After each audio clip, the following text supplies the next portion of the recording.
impression.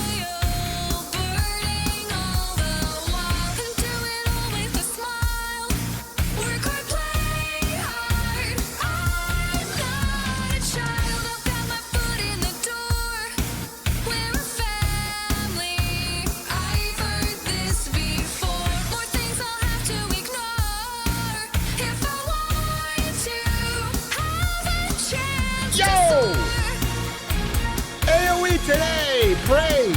Who knows? Maybe I'll reinstall it. Hello,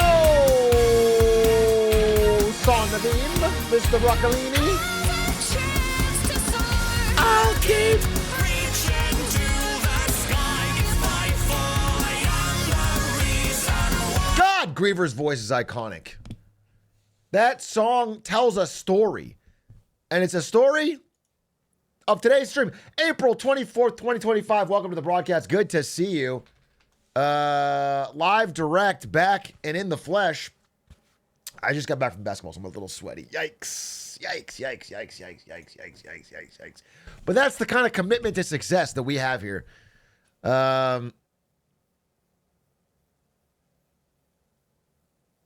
Sevens, good to see you. How the hell are you? Did you break Eamon's ankles? Great first question. Let's spend at least 45 minutes discussing this. The answer is yes, I did.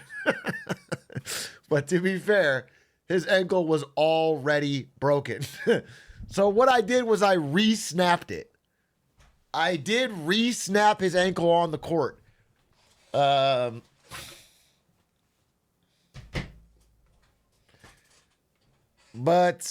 what are you going to do? All right.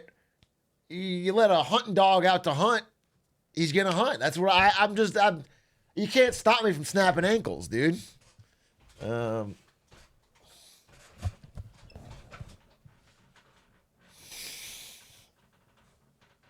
Hey, Big A, I recently discovered Pete Buttigieg, and I was wondering your thoughts on him.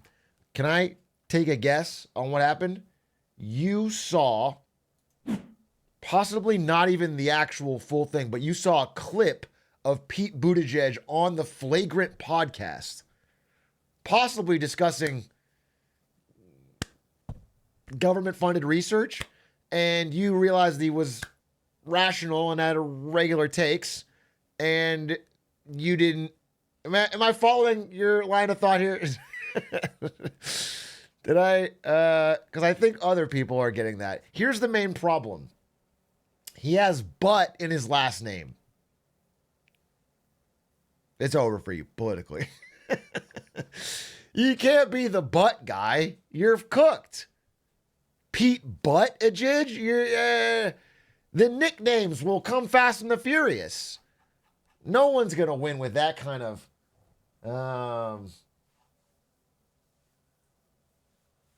president ass. Pete Booty Judge.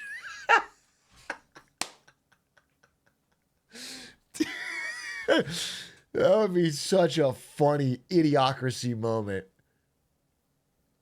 Pete Buttigieg trying to win over young people, so he has a Pete Buttigieg. I'm losing it. Yeah, I mean, that clip went pretty viral. We could even watch it.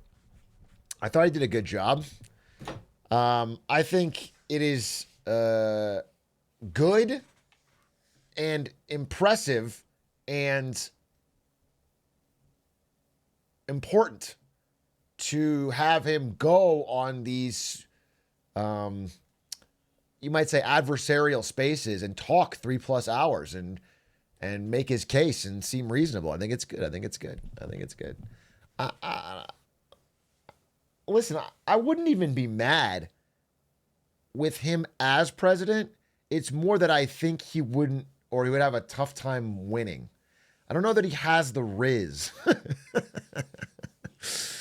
I don't know that he has the riz. I'm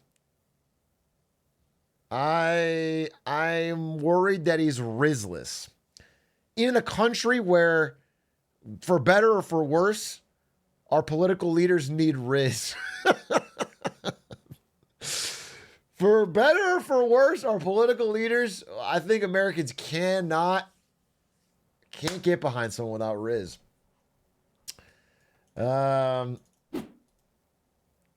should we run the Rizzler the next DNC? I'm thinking about it. I'm talking with the movers and shakers behind the scenes. We're pulling the strings. We're deciding who's going to be the DNC candidate. I think it might be the Rizzler.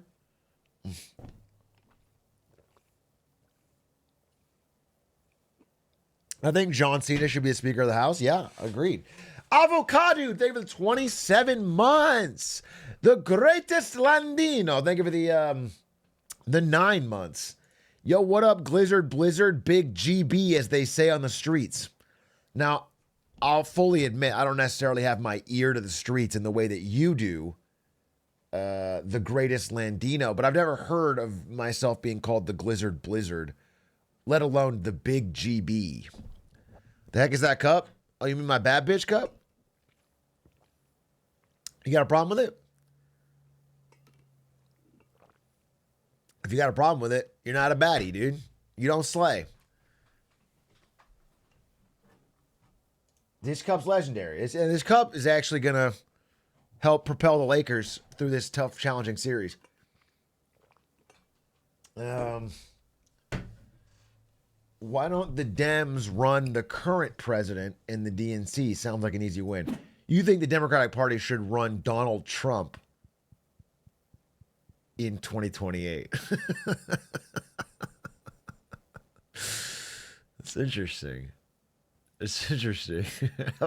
It would really be a never let them know your next move type of moment. It would really be a never let them know the next move. It would be tough to Trump Harris 28. Trump Biden 28. You know what I'm saying? Team them up.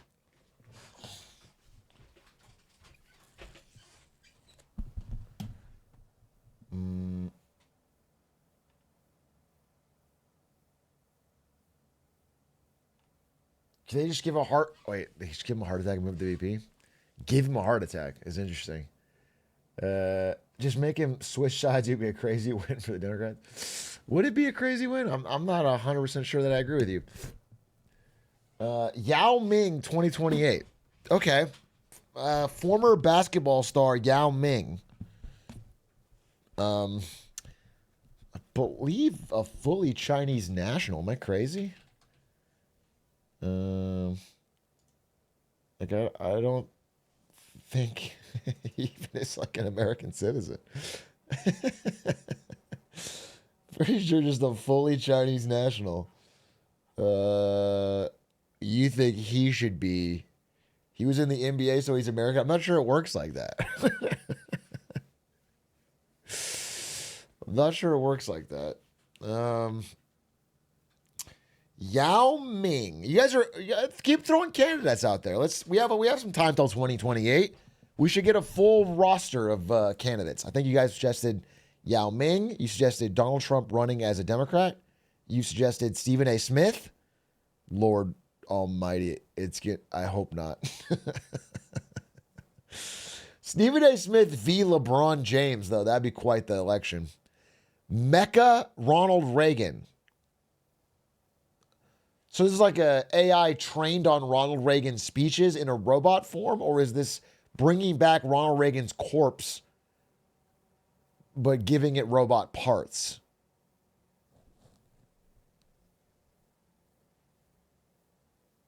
The corpse, okay. Corpse like a Gundam. Tupac hologram. Tupac hologram doesn't have its own thoughts and opinions. Tupac hologram is just a recording playing Tupac songs. You think that would, I guess that would be a good president. You have fire performances. I mean, that'd be fire performances. Martin Scorsese for president. Absolute cinema, dude. Martin Scorsese for president, and of course, Robert De Niro for VP. Joe Pesci, Secretary of State.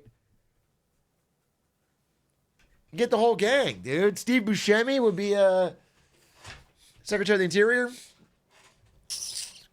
Not old enough.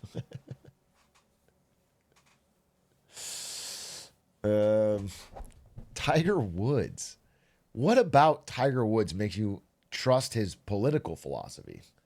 What about Tiger Woods is making you think he should lead us?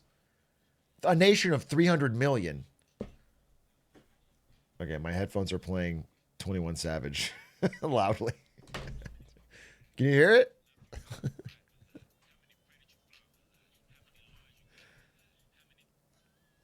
Stop doing that.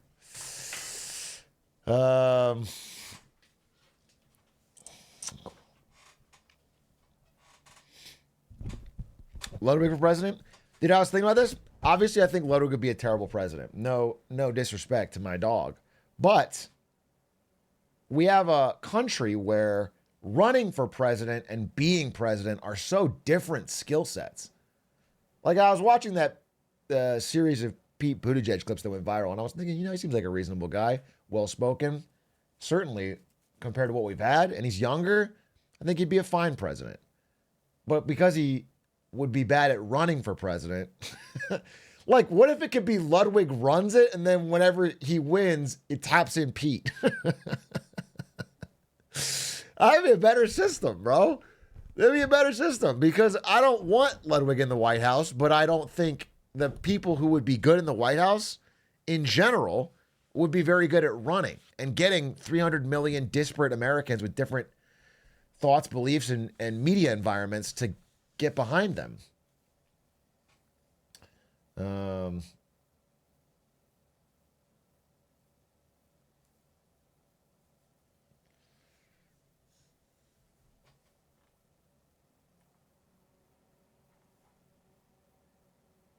J. Cole knew when to bow out. J. Cole 2028.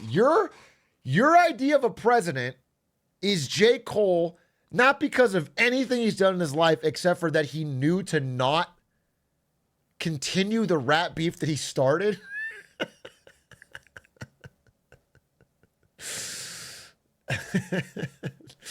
That is the one piece of humble president.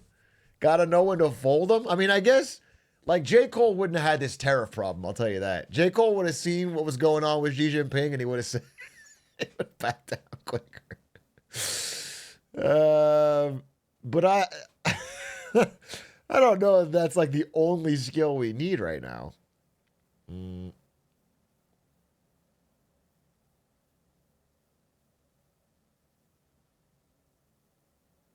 He's like the Roman guy that gave up dictatorship. J. Cole is like Cincinnatus. No, I don't think so. I actually don't see any parallels. Okay? If you don't know the story, he was a farmer and Rome needed a leader, so they made him dictator. And he was like, he didn't want the job, but he did a great job. And then when he was done, he stepped down voluntarily and went back to the fields. Incredible. I'm not sure that J. Cole putting out a diss track against Kendrick and then walking it back is the same thing. That's not the same thing. That's not, we didn't ask him to lead. He,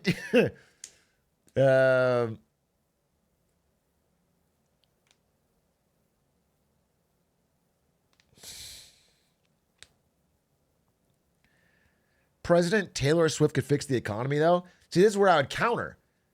Obviously, people have known that when Taylor Swift holds a concert tour in your area, the economy benefits. But if Taylor Swift were to become president, she would hold fewer concerts. So, in fact, it could crater the economy.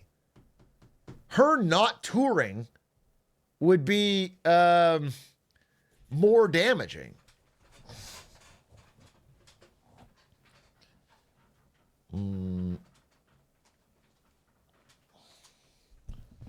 Did you see Elon saying if the ship of America goes down, Tesla would go down with it? No, but that is deeply patriotic. What a hero. I would say a man who is facing an increasingly losing battle to other EV companies in China would have a huge incentive to try and rile up patriotic nationalism for the one country where that can throw up tariffs on Chinese EVs. in a similar way to like every time antitrust is about to break up Meta or Google or Microsoft or any of these big tech companies, the one thing they say over and over in the meetings is like, if you break us up, we might lose the AI race with China.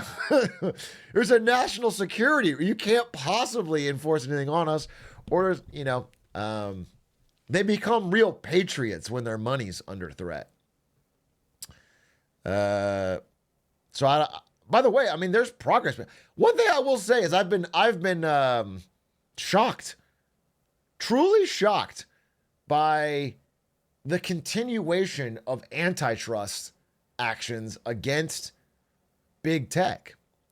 Google and Meta, the cases are moving forward like continuously and effectively so far. We'll see, but it's a W. There's a lot of things going wrong, but that is a W, and I didn't have it in my mental model. I'll just tell you that. It's cool. I mean, they're proposing making Google sell off Chrome, which, by the way, Google did say the exact line. I think let me see if I have it. Google said,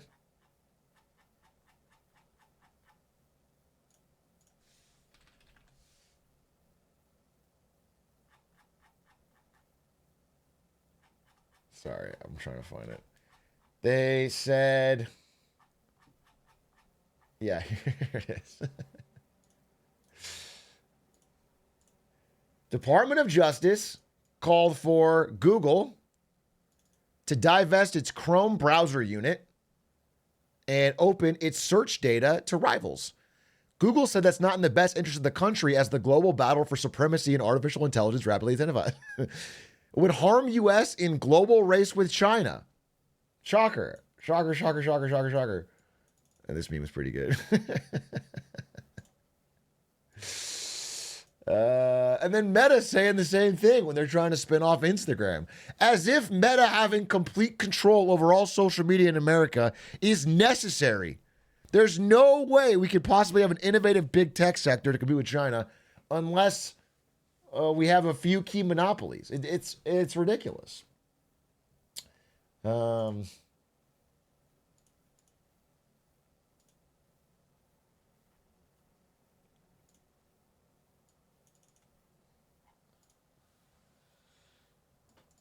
Waymo is Google? Yup. Waymo's, I mean, it's a different company. They got bought by Google. It's not like they invented it, but ASML down 43%? Wait, excuse me? Was there a Chinese announcement?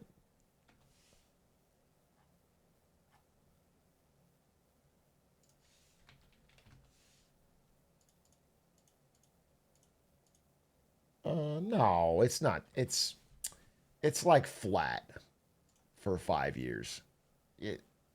Yeah, I mean, it's down from July 24, but it's like even with 23. I thought you were trying, they had a 43% drop today or something. And I was like, what? That would be insane. That would be like a big announcement that China had developed their own lithography machines and were selling them for cheap or whatever. That would be fucking. Are you going to try Expedition 33? I really want to, but I want to beat Blueprints first. So I don't want to start a new game without finishing an old one. And I'm really enjoying Blueprints. I'm having like every time I play it, I have a good time. It was really fun last night. I haven't really been fiending for a game in a minute, but Blueprints has got me feeling that type of way. Honestly, it's tough because a lot of things I want to do. I actually would like to play games, but then what am I going to fucking read shit to do a podcast, a Patreon episode, a clip every day, and hopefully finish my 2 PowerPoints? It's just not a lot of time. So I'm trying to figure it out, but we'll get there.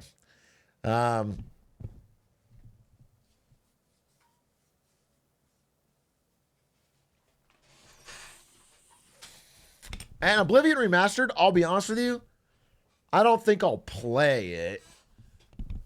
Maybe. I do love Oblivion. It's one of my favorite games from my childhood. But I don't know that I don't know. It's just graphically remastered, right? Maybe I'll wait for some mods or something. I don't know. I just don't know. I don't feel because that game, my fondest memories would be playing it completely silently and reading the lore and doing the quests. like what? It doesn't seem like a game I'm gonna super enjoy streaming. Why would I? I don't know. It doesn't. I don't get that vibe.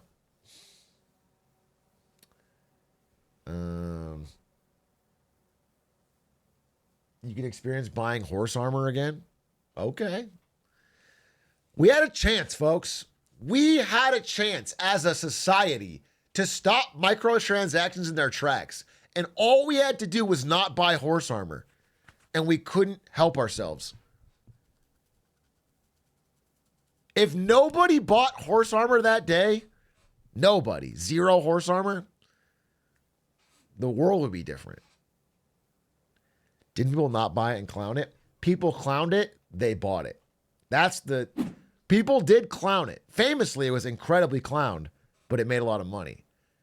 Which led the studios to realize that even if people lash out, I mean, the same thing with the Switch, bro. Everyone clowned the Switch price and the Mario Kart price. That shit's gonna sell out. They're gonna sell every goddamn copy. They're gonna sell every fucking Switch too, right? The game companies have realized that what the audience clowns doesn't have anything to do with what they buy. In fact, what consumers are trying to do is use their voice to trick companies into lowering prices that they know they're going to pay. Like, that is actually what collectively the consumer is trying to trick the companies without actually boycotting.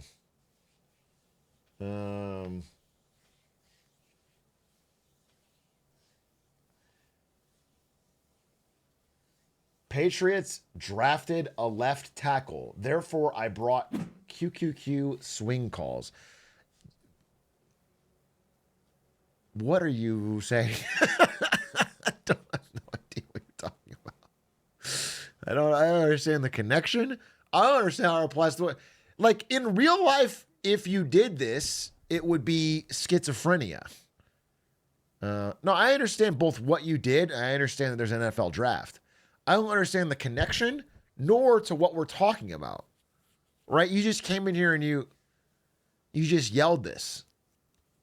That would be this is what it feels like when the cashier tries to make small talk. Yeah, it's kind of like that. And they just sort of they just like waterboard you with a random thing, a random direction for the conversation. You have no idea. It's sometimes with Uber drivers, but I've had some good Uber driver conversations lately. I talked with a fully Chinese national who spoke zero English, and I did it entirely through Google Translate. I wouldn't say it was the most deep or stimulating conversation, but we had a good time.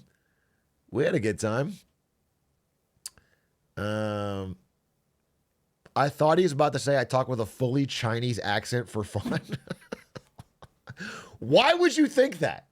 At what point in my history would you think that I decided to jump into a conversation with an Uber driver in a fully Chinese accent for fun, just knowing who you are?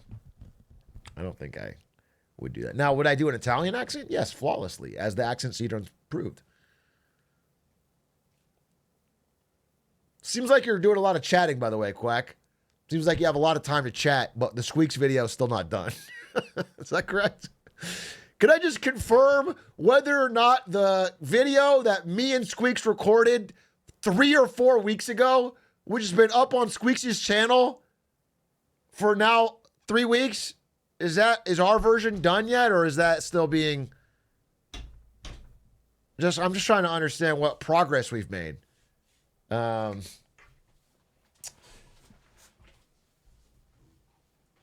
I just got on it. Okay, interesting. All right. Well, seems like you're seems like we're moving. This guy's so needy. Nobody wants to work these days, dude.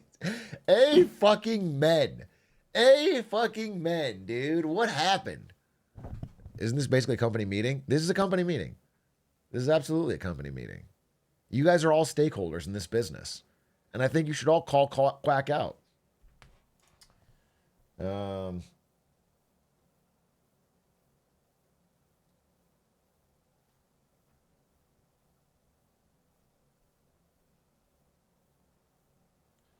Are you spreading rumors about me having student debt? Bro, so fucking main character syndrome. I tell a story about my editor on the podcast. He goes, that must be me. You must be talking about me.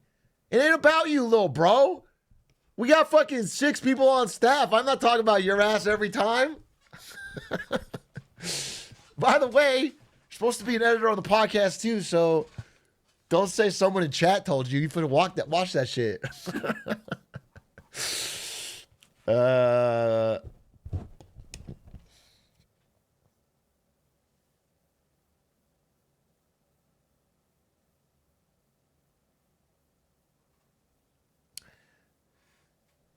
Longtime YouTube watcher recently got accepted to Deloitte talking about geopolitics you mentioned in videos during your interview. I just want to say thanks and any advice.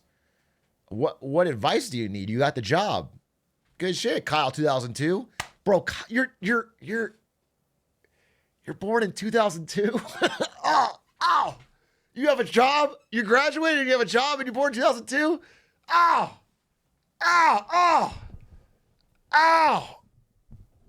Oh, God. What the hell? What the hell? Shouldn't he be playing with fucking Nintendo DS? Oh, God. Well, anyway, congratulations. Congratulations. I'm glad that helps you in some small way during the interview. And honestly, just finding a cool job out of graduation in this environment is fucking sick. I'm happy for you. Thanks for saying nice things and congratulations. Do you think this is going to sound controversial, but do you think if you were born in 2002, there's a chance you are reincarnated one of the 9/11 terrorists? Because they died and then do you think there's a chance? I would worry about that. It would be a bad time, I think, to be born. Yeah, that's my little brother. He's a terror.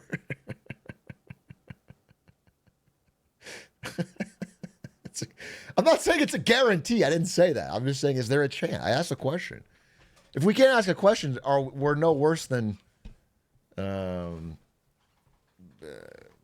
complete lockdown of information. There's no free speech. North Korea. We're North Korea around here. It's 1984. Is it illegal to ask questions now? Yeah, I guess. What was the questions? Then isn't there a chance you are a certain historic German leader? I was born on April 19th. Okay? And I was born years before Hitler died. As you guys constantly remind me. So there's zero chance that I am reincarnated, okay?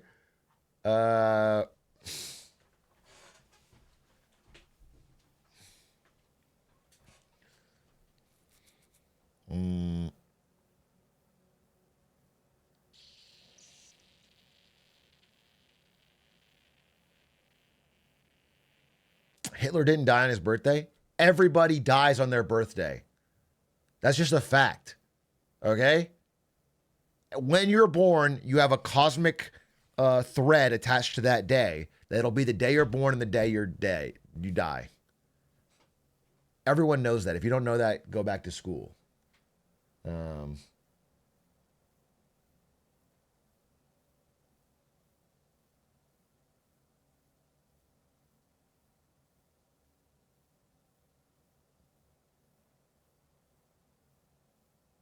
Can't slip around these guys.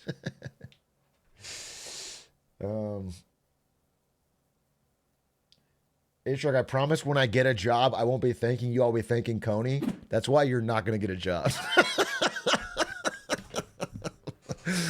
And I'm not worried about this situation. That's why it's a win for you, and it's a thank you. It just happened for the other guy, okay?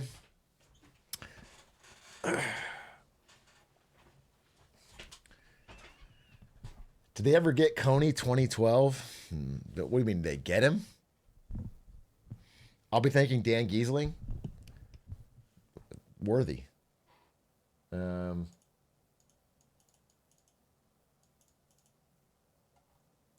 the Hitman contract video get scrapped, or how come there was no number release? We're working on it. All right, little bro, we're working on it. You gonna edit it yourself? All right, there's a process. It's handcrafted.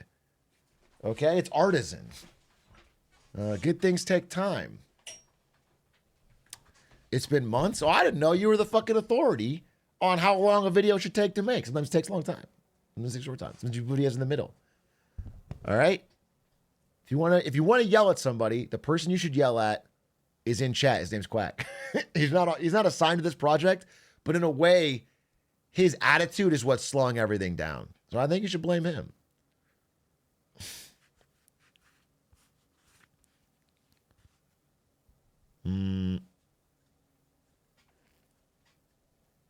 We're working on it. We're working on it.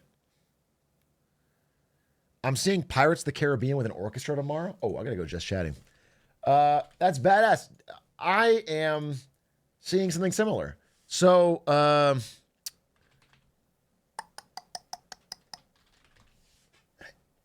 this, maybe you guys remember this. I talked about it on a Wins and Fails a while back. His teammates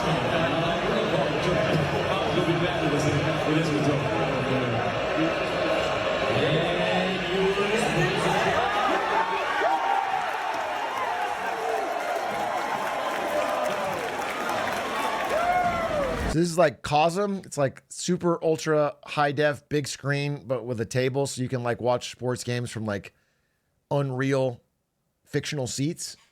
And I'm going to this, but they have partnered with movie studios to try ultimate experience movies that are supposed to have like some real life aspect to it, or some kind of like, it's supposed to have some level of outside of just the screen. I don't know what it means.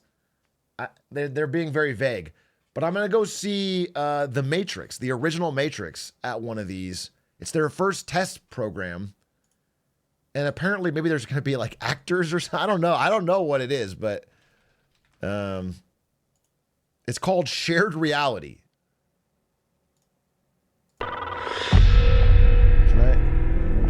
I'll show you the fucking thing. I'll show you the thing. You can't even full screen it, which, by the way, is crazy. They're going to shoot you in real life? Yeah, but I'll dodge the bullet.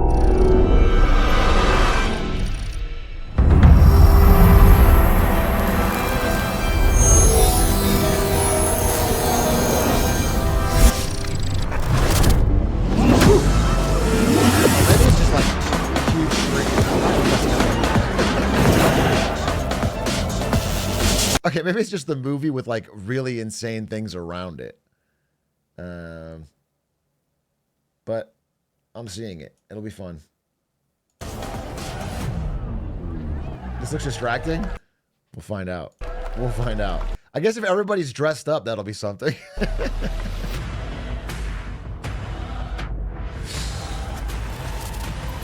Can we watch Marketing Monday on there? Not only can you, I encourage it. I think it should be like Marketing Monday on the screen here, and then a giant video of like, I would say Xi Jinping. Yeah.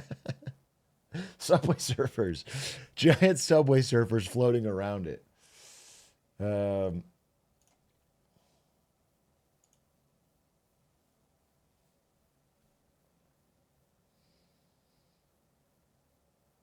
You should record the whole thing with your smart glasses.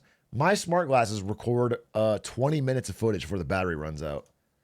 So you would get a very small section of the Matrix through a pretty bad camera.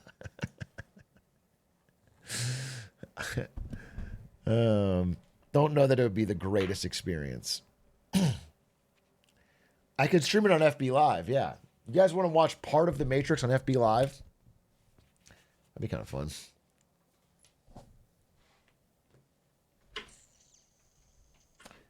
Which pill would you take from the Matrix?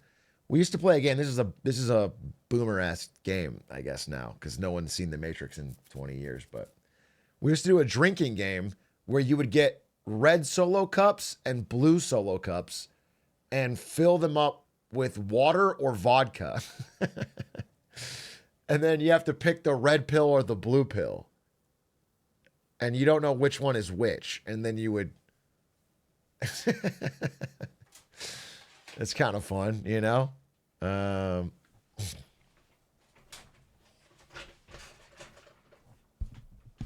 Can't you smell it? Nah, you weren't allowed to smell it.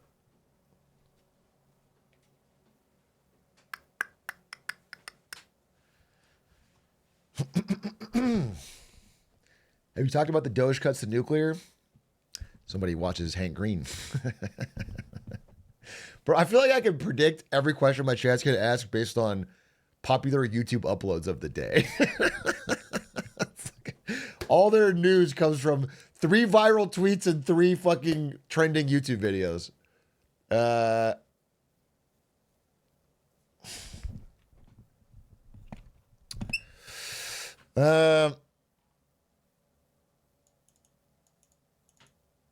Have you seen the new Ghost trailer? What's this?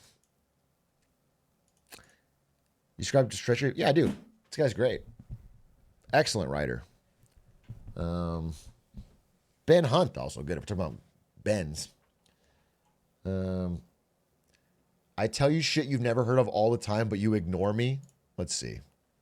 Let's see what you've told me that I never hear about all the time. You told me ASML was down 43% today. That wasn't true.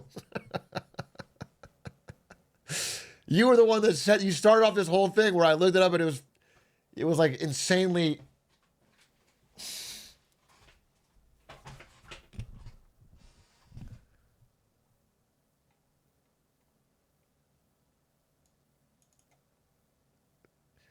Then you said, although we often joke about crypto on this stream, I believe there's a lot to learn from underlying blockchain technology.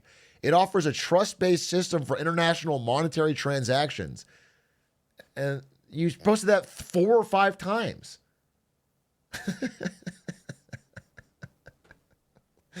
You're acting like I'm fucking ignoring the wisdom of the universe? I possibly just disagree, all right?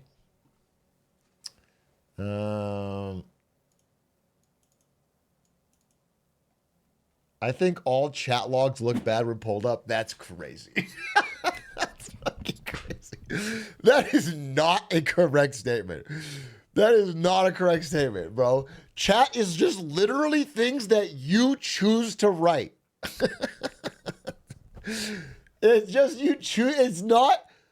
It's not some magical process that takes your old messages and makes them look worse. It is things that you wanted out in the world from your account that under your voice. Let's see yours. Sure. User Atrioc. What's my chat history? My chat history is me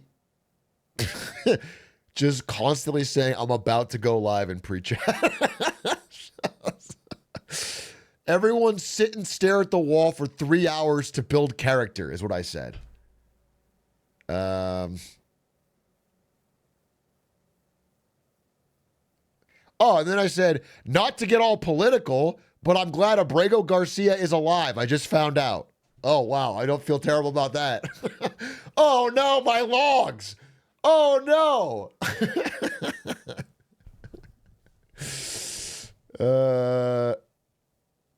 I'm scrolling. I'm trying to find the worst thing I said in my logs that I can go rate. Okay, I said, send this to 10 patriotic thick trade warriors and you'll get a tax cut.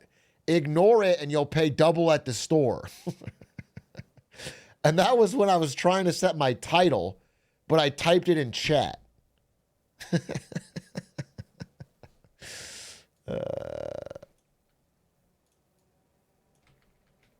So I guess that's embarrassing. But finishing dinner with Ari. Be there soon. There's nothing. I said. There's nothing. All I do is me fucking say, hey, I'm about to start. And I probably take another 15 minutes. Hold up, need 5 more minutes. I'm getting dressed. Need 10 more minutes. Finishing YouTube upload before I go live. Going live soon. Camera not starting. Monka W will be live. It's all this. That's my fucking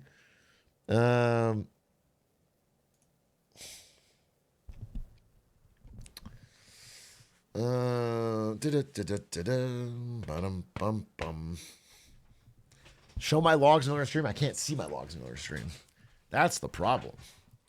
That's the fucking problem. Maybe I could. Can I? I'm probably a mod. Am I a mod on Pookie's stream? Let's see. User Atrioc. No, I'm not even a fucking mod. What an L, dude. What an L.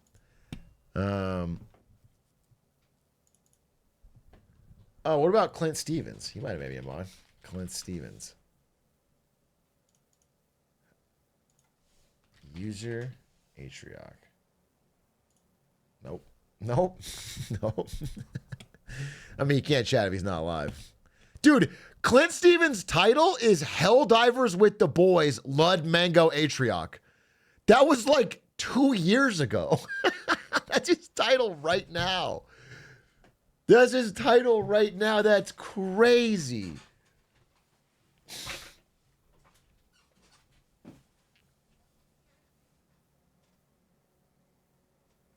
Damn, that's messed up.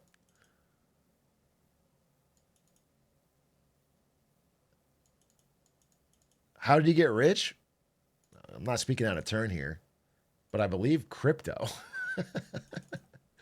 I believe Clint Stevens invested in shitcoin and a bunch of them mooned. And so he didn't have to stream anymore.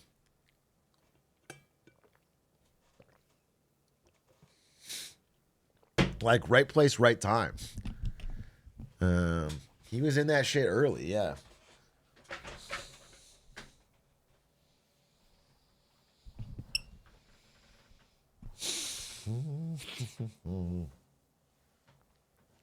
Some people have it all. You think he has it all? You think that's the ultimate dream, Clint Stevens? Possibly. He's living good. I miss him every day. I think we all do. The world's less bright without Clint in it. Noble communist, thank you for the prime. I will use it for praxis. One time you chatted a bad mod is worse than no mod.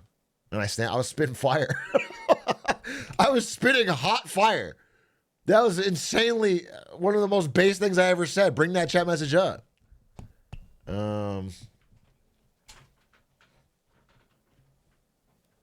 I stand by every word I've ever spoken, bro. That's a fact. Do you think if Carney wins, he'll have a Keir Starmer moment where everyone hates him in months, or is it different?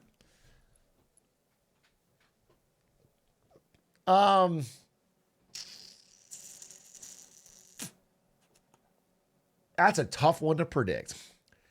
What I will say is his approval rating after winning will naturally go down, as it does once the reality of things sets in. I think, again, I'm waiting for the election, which is on Monday, before I do a whole speech. But I think it's becoming very likely that Carney will win, and likely Albanese will win in Australia. I think Dutton is kind of imploded. So my predictions will be wrong. And I want to talk about how, I really misunderstood Trump's impact on other elections. But we'll wait for it to happen before I do a talk about it. One thing I will say, though, is that much like Keir Starmer, or what's going on with the new coalition in Germany or anything, there's these core economic problems that are driving people to populism. And if you don't address them, the situation will get worse, regardless of any swings in the short term. So, if, for example, there's a big slowdown in America as a result of these tariffs, we get a deeper recession, that's going to affect Canada. And if Carney's the prime minister during then, he'll have a polling downturn regardless. That almost doesn't matter what he does. He's going to have a tough time keeping popular support. But, not even any skill on Poilievre's part. It'll just be people wanting something else. They'll just fucking shake up.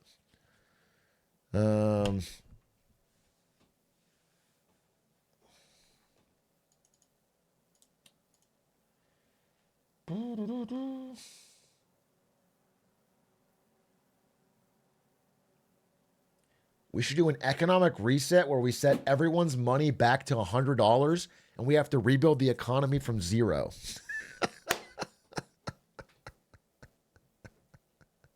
Fuck yeah, dude. Let's run it. 100 bones. It's patch day. Some people with $20 love this idea.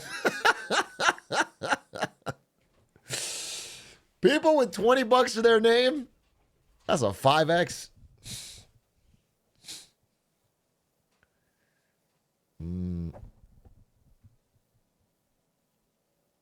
It's a new season ladder reset. Jeff Bezos cracks his knuckles. Better get to grinding. Whoa! Back on the ladder, dude. He starts putting in the hours.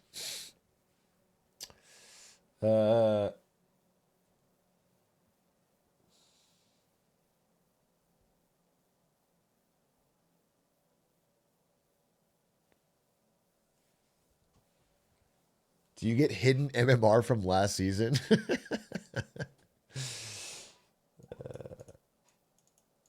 Hey, Atrioc, I ordered Chili's on Postmates tonight. I didn't know we were dealing with an oil tycoon. I didn't know we were dealing with the mega rich. I didn't know I had top 0.1% in my chat. Chili's on Postmates, baby. That ain't cheap. You put it on Klarna? You buy now, pay later that shit? Dude, the greatest thing about buy now, pay later is that you get the stuff now, but you have to pay later. That's someone else's problem. Literally, if you separate your future self from your regular self, you got the food for free. If you actually don't like your future self, in a way, you're harming your enemy and getting food for free, which is actually incredible. It's actually an incredible deal.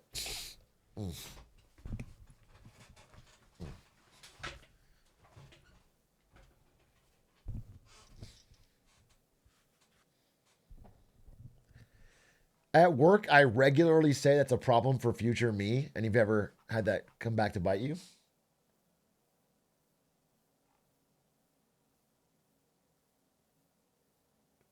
Do you think China could fix its demographic issues? They're pressuring women trying to get pregnant. Every country's trying to figure this out, dude. I think Trump proposed a $5,000 check if you are a woman that has a baby. Every country is trying to figure out this demographic problem. Because it is a problem. I want to do a deeper episode on maybe it's Lemonade Stand, maybe it's a Marketing Monday, but on all the different methods that are being tried because the problem is getting, extremely serious. There's a good video you should watch. I don't think I can react to it because the guy's no-go on reactions, but the Kyrgyzstan, Korea video is worth watching. It's good. It tells it pretty succinctly about how their low birth rate will, cut the population in half relatively quickly. There will be very, relatively soon a Korea with one old person per one young person or one working age person. A society cannot support that many old people. Usually you need 4 to 5 working age people for every old people to support a social safety net. 1 to 1 is not doable.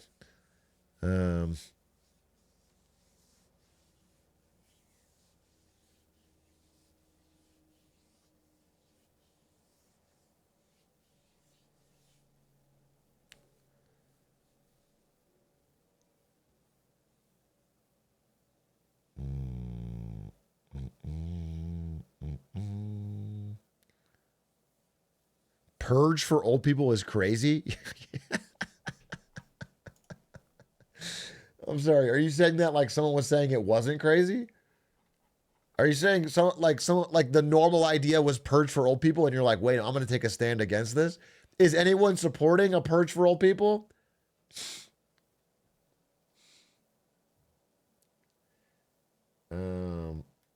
Okay, I see. There's a lot of people actually. Okay. 2 theories on that.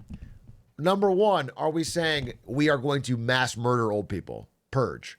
Or, more interestingly, are we saying we have the purge day like the movie, but only for old people?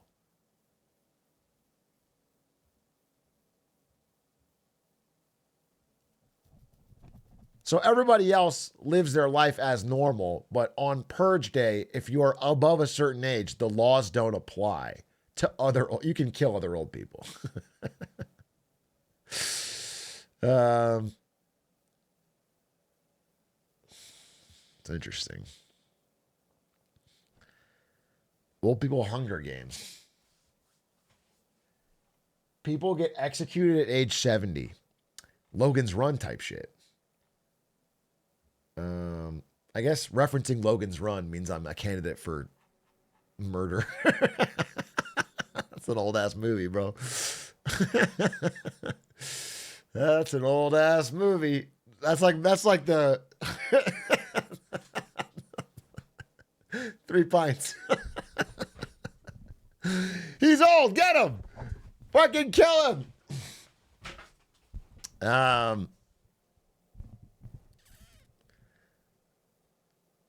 I think that if we were to make a law that killed old people at 70 years old, you at age 69, would want to change the law.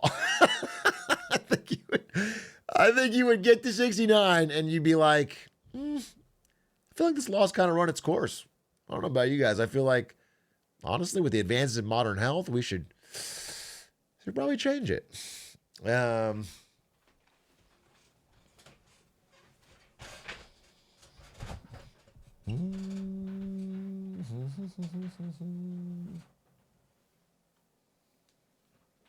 Have you considered we can solve all the deficit issues by doing a billionaire round of taxes, pay them, or double it and give it to the next billionaire? No, we can't, right? Because even if everybody doubles it until it gets to the richest man in the world, Elon Musk, and he can't double it again, I guess, because he's the last one, and then we took all of his wealth, it would not even come close to solving our deficit issue. We could seize all of his wealth and it would cover our recent addition this year to the military budget. I guess that would be nice. That'd be something.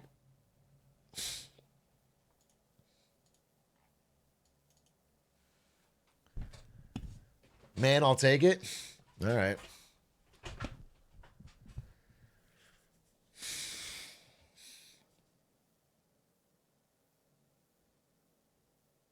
I'll tell you this. Seizing all of Elon's wealth and putting it towards the military budget would be a bigger deficit reduction than Doge has done in its entirety.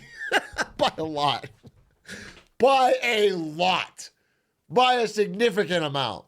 So, at the very least, there would be progress.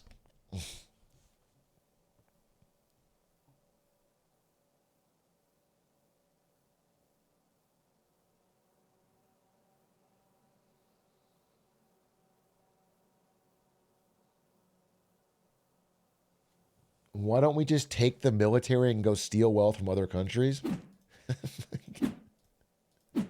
Genghis Khan quote. Hitler quote. Fucking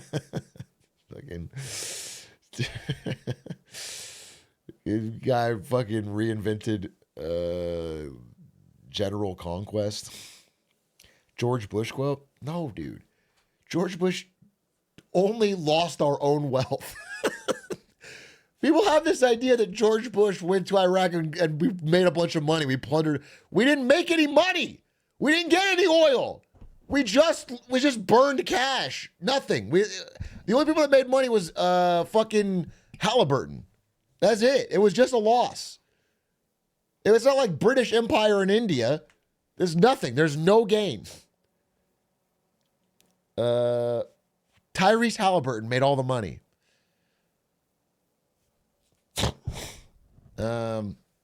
We had fun.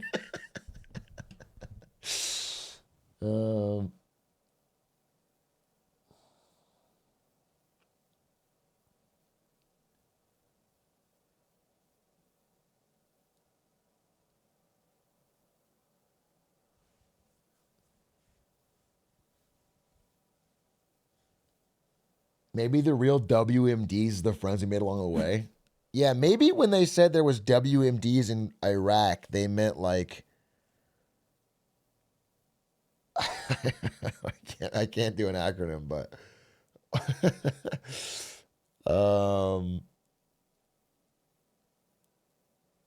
W my dudes.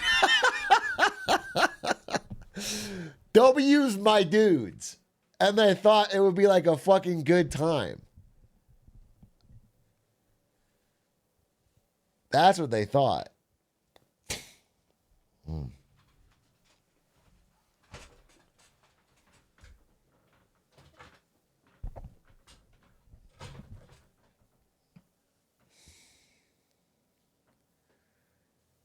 That's crazy. The next thing you're going to tell me is that we didn't win the Vietnam War and we gained nothing from it. Yeah, I'll tell you about that too.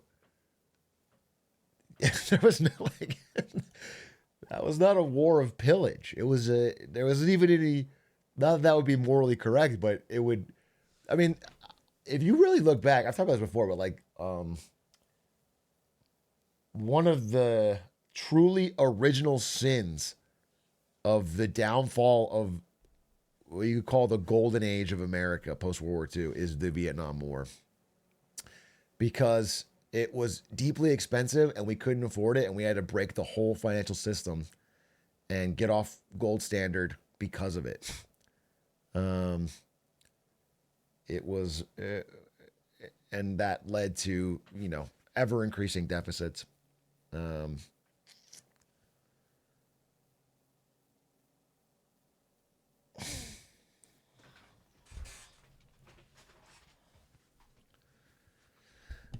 Blurst, explain yourself. Blurst, explain yourself.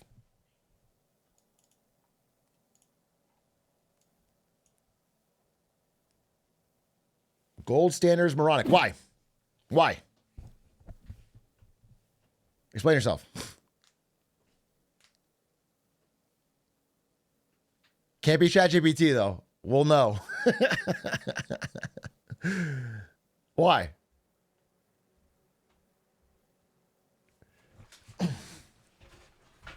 There isn't enough gold for global commerce?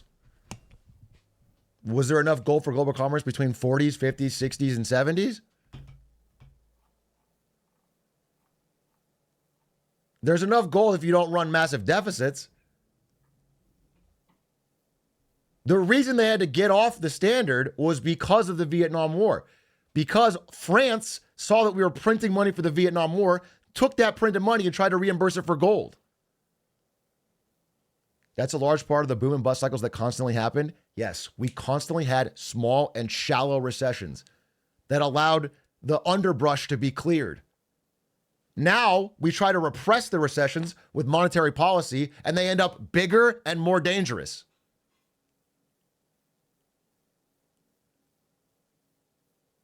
We had flat inflation until off the gold standard. Flat. For decades.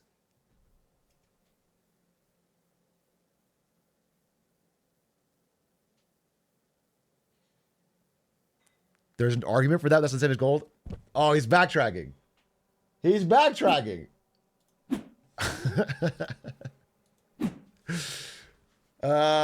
Interesting. Interesting, bro. He's backtracking.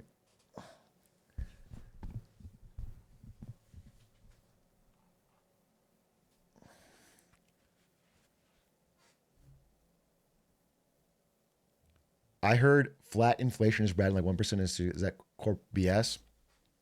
For a regular person, the flatter the inflation, the better. You would like the money that you create, to earn, to hold its purchasing power as much as possible.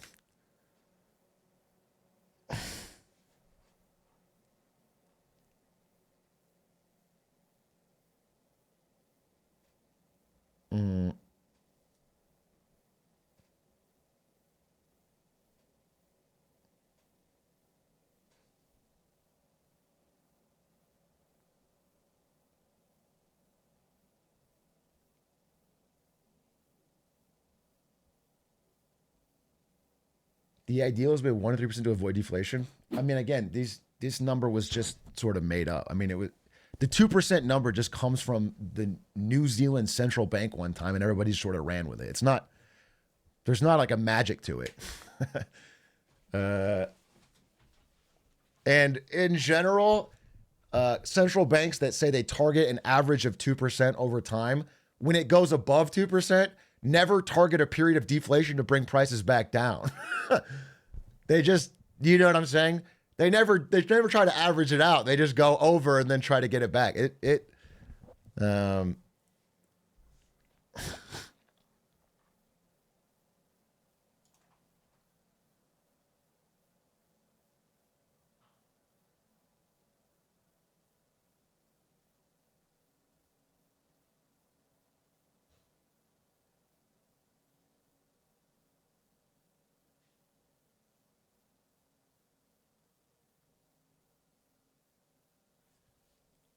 There's an argument Canada won $100 worth healthy amounts so that U.S. gets a better deal by buying our products. What about Canada?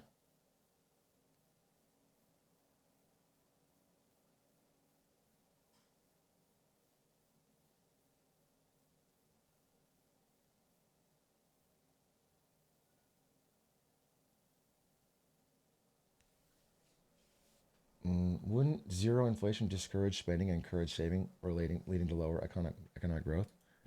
Zero inflation would not do that. Technically, massive deflation would do that, in that you would choose not to spend now because, in theory, it would get cheaper in the future.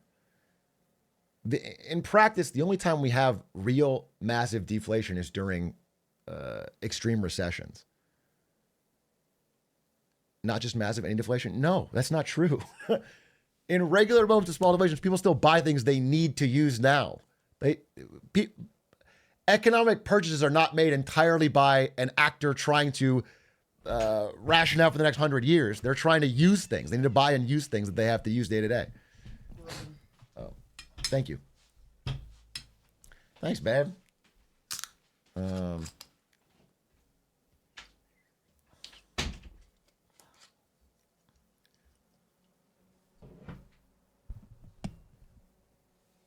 What percentage of the economic output is purely for needs?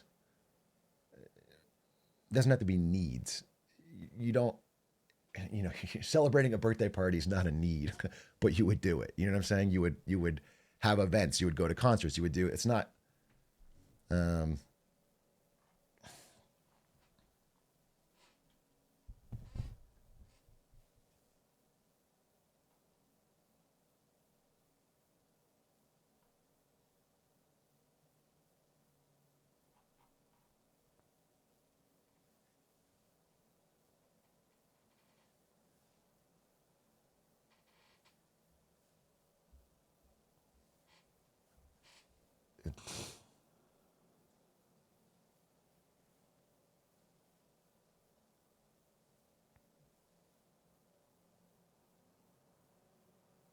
mm, mm, mm.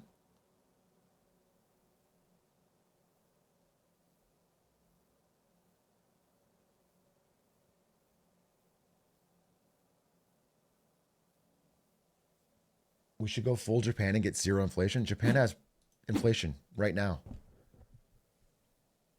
Japan has inflation as we speak. They had a very lucky period of low inflation, and then they printed money nonstop during it, saying that they wanted to get some inflation, and then they got some inflation, and it turns out that their rationale was a lie. Okay, and they just built their whole economy on printing money, and they're still doing it. And the inflation is now hard to control, and their currency is getting wrecked. Japan is simple.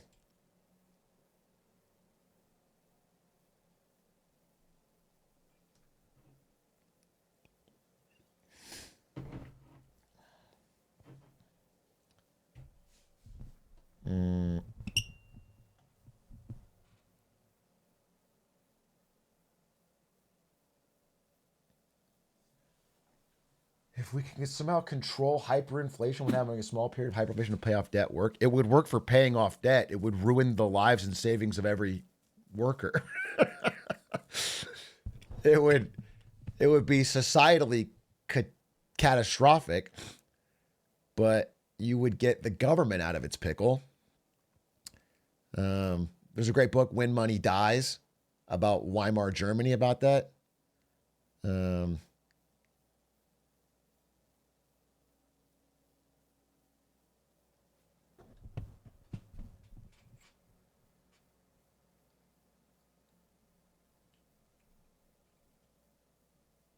Did you know, what is Ludwig saying?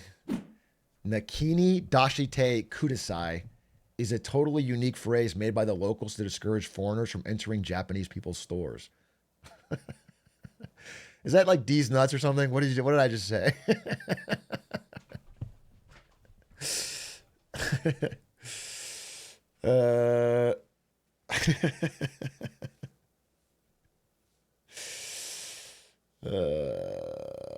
Very good. Very good. Very good. Very good. I'll say it in Japan for sure. I trust you. I trust you. I'm sure it means well. Please burst inside me.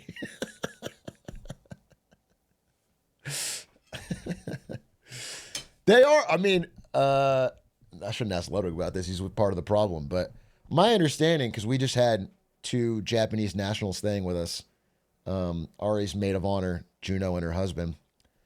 And the tourism there is insane right now. It has never been this, you could say good or bad, but the number of people, overwhelming.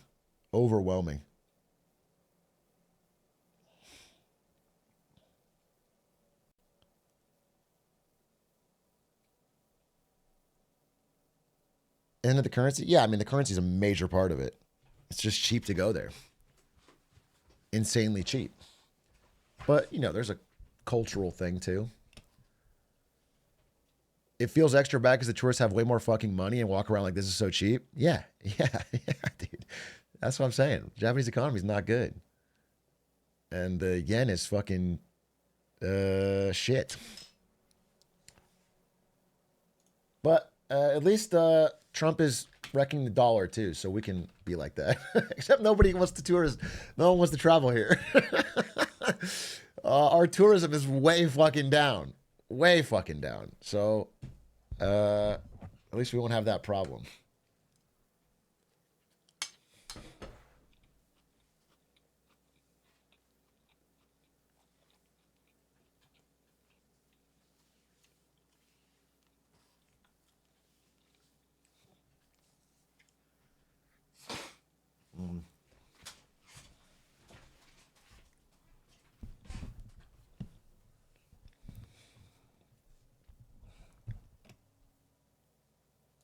Long-time chatter, first-time viewer. I really enjoyed today's podcast episode. I'm glad your channel got recommended to me by YouTube after watching the first episode. Anyway, I never come back to your streams again. I can't wait to see us on the VOD channel. That took a twist. I just started reading it without knowing where it was headed. Hey, good to see you, bro. Honestly, goated message. In and out. Leave no trace. I'm going to VIP you, but if I ever see you chat again, you're banned. I'm VIPing you to remind myself, blue stay true. But if you ever chat again, you're banned. Okay?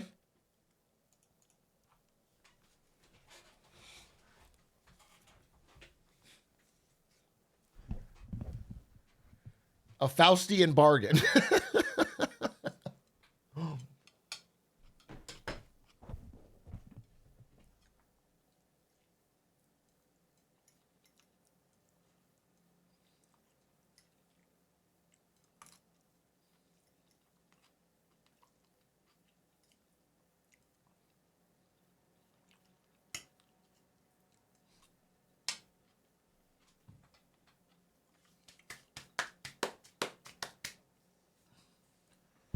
Damn, that's good.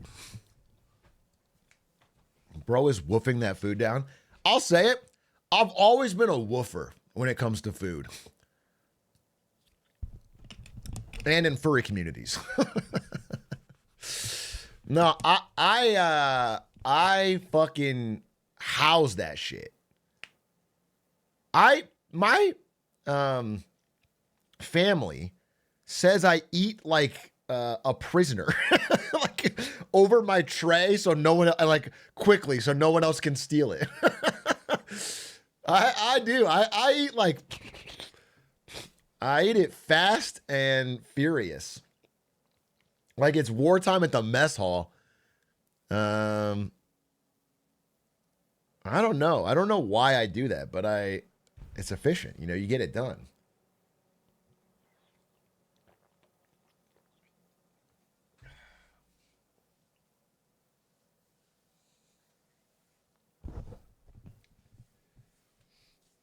I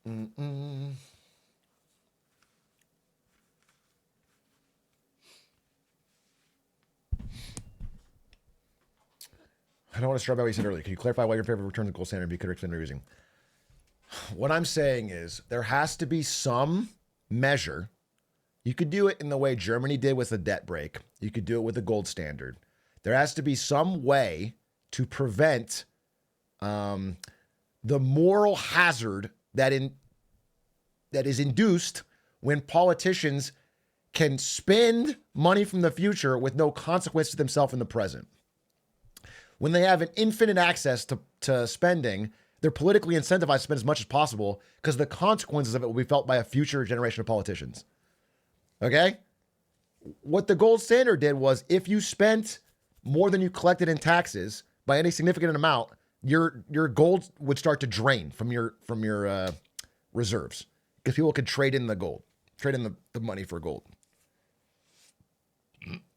So you had decades of relatively balanced budgets and prosperity. You don't even have to settle in gold. It just had that capability. It was a balancing effect. Once that was gone, it opened up the thing where you could both cut taxes and increase spending, a la Reagan, and receive a short-term great bonus that you're politically rewarded for. And the downside would come later. And now we are paying the downsides of this profligate spending. We are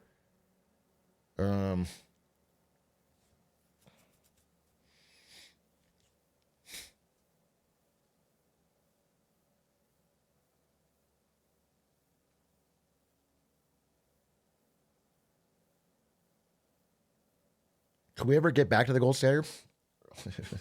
Bro,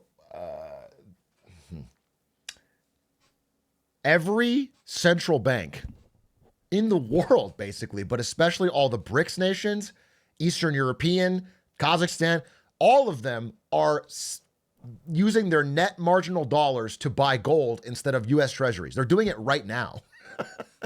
They're doing it right now.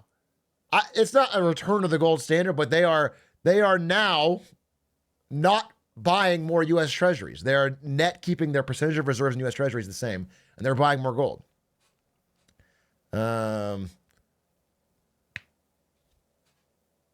Because there is a fear of keeping so much of their reserves in U.S. dollars, which are becoming less and less reliable.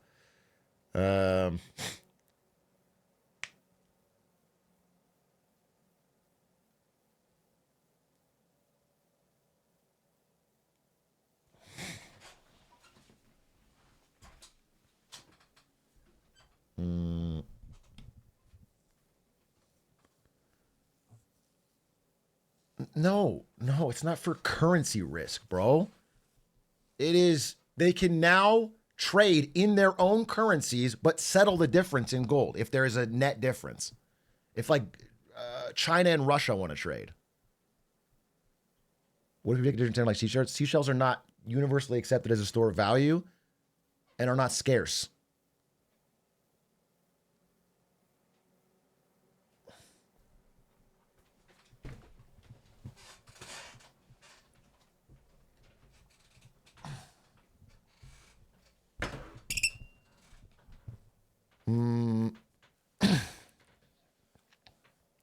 They're scarce to you, hater?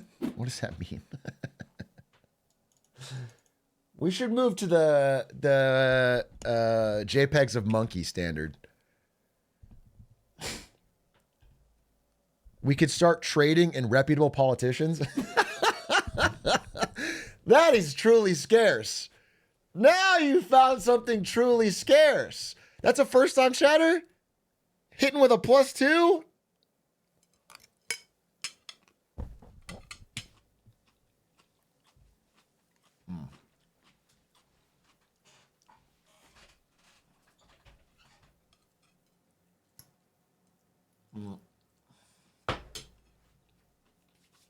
Hey. I had to explain NFTs to my aunt last week. It was hard because it makes no sense. With all due respect, why is your aunt getting into NFTs in April 2025?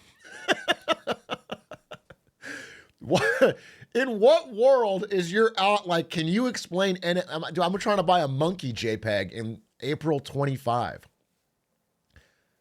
Who has the 2-3 year delayed FOMO?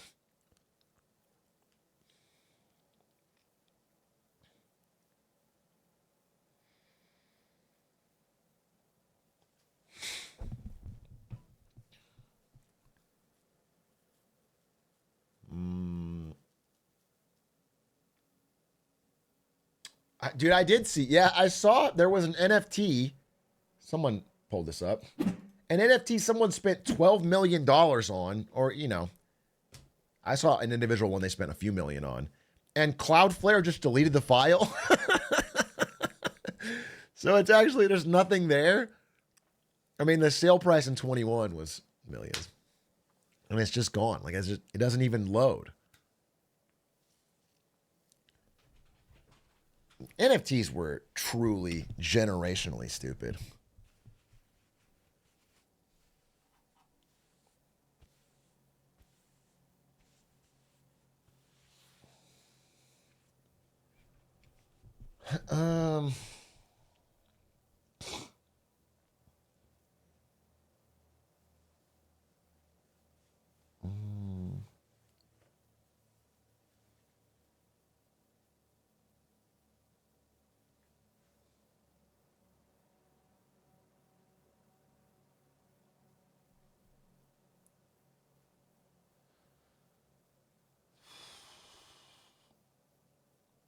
It's crazy thinking that investing in Trump coin would have been a decision. And then NFTs? I mean, I guess. Trump coin hasn't done that well. Although now you can get a dinner with the president. He has democratized corruption, I guess. You know, it's equal opportunity access. Just directly pay money, get dinner. There's a utility to that.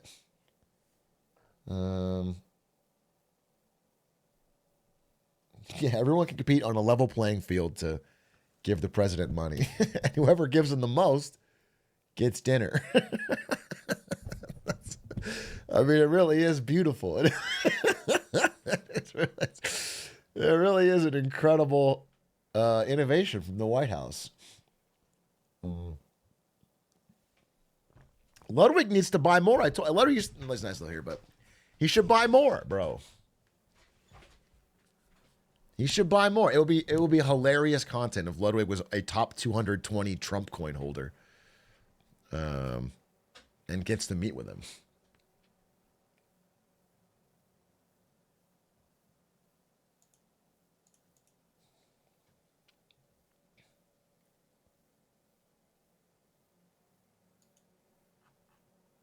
I need to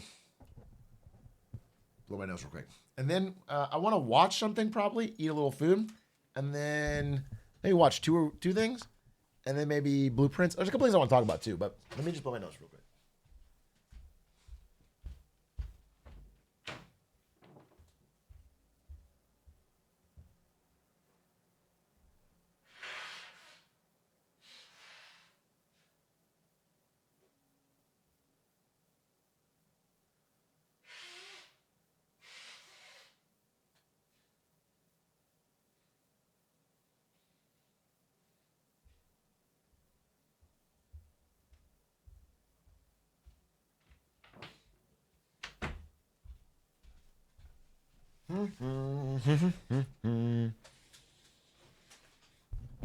No, it's not Coke for real. Dude, I don't know if I have a deviated septum or what, but I would truly like a doctor to figure out why when I talk, my nose gets stuffed. Because it's not cool. I feel like sometimes when I rewatch some of my streams, I can hear that my nose is blocked and it's annoying. I wish I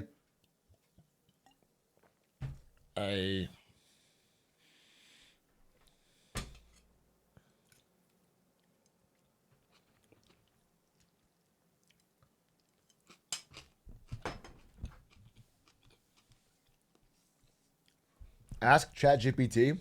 All right. Let's see. ChatGPT. Hey, ChatGPT. Smiley face. Let's ask. Hey, ChatGPT. Smiley face. How are you today? Anyway, I wanted to ask a question. When I talk a lot, my nose gets really stuffed. It doesn't happen during my normal day-to-day activity, but when I spend a lot of time talking, it ends up very congested. Do you have any idea why that may be? Okay, thanks for your time. Hope all is well. Best, your friend, Brandon. Hey, Brandon Smiley. I'm doing great, especially now that you dropped in with that friendly note. Hope you're doing well, too. That's actually a super interesting symptom, and you're not alone in experiencing it. When your nose gets stuffed, specifically when talking a lot, it can be tied to a feel. Wow, I'm in. I'm in. Mouth breathing.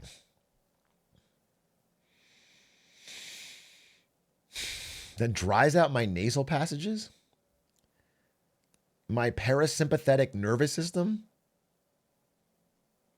My vasomotor rhinitis. I don't think I'm too stressed. Vocal fatigue? Or my posture's too slouchy? Oh, God. All right. Stay hydrated. Practice nasal breathing.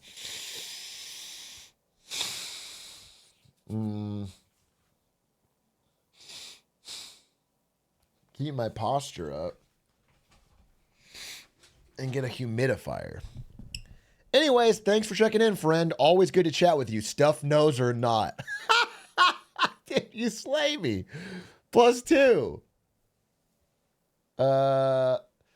Let me know if you want to explore further or troubleshoot more stuff. Warmly, your digital pal, ChatGPT, robot heart.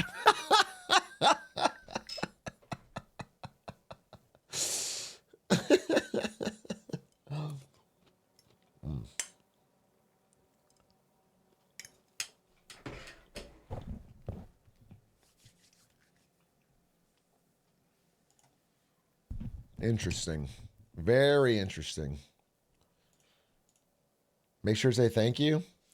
Thanks. That was very helpful.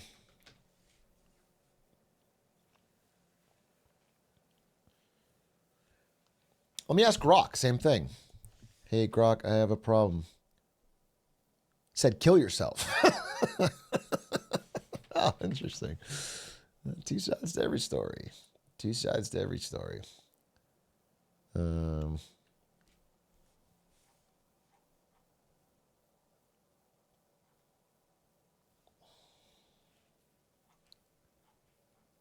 Two sides to every story.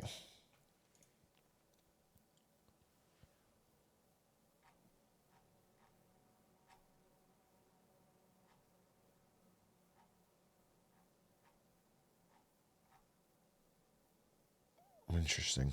Okay.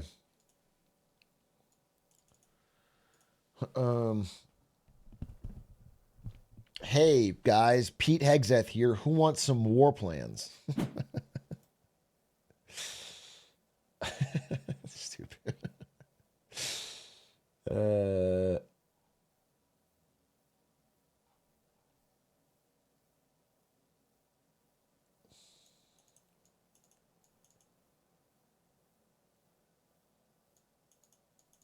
Have you watched the new Almost Friday? I could use an Almost Friday right now.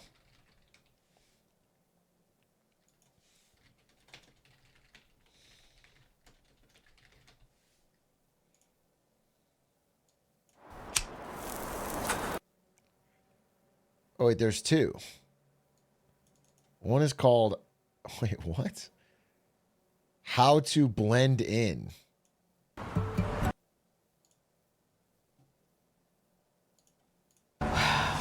You don't need to be nervous. No, I'm not. I just...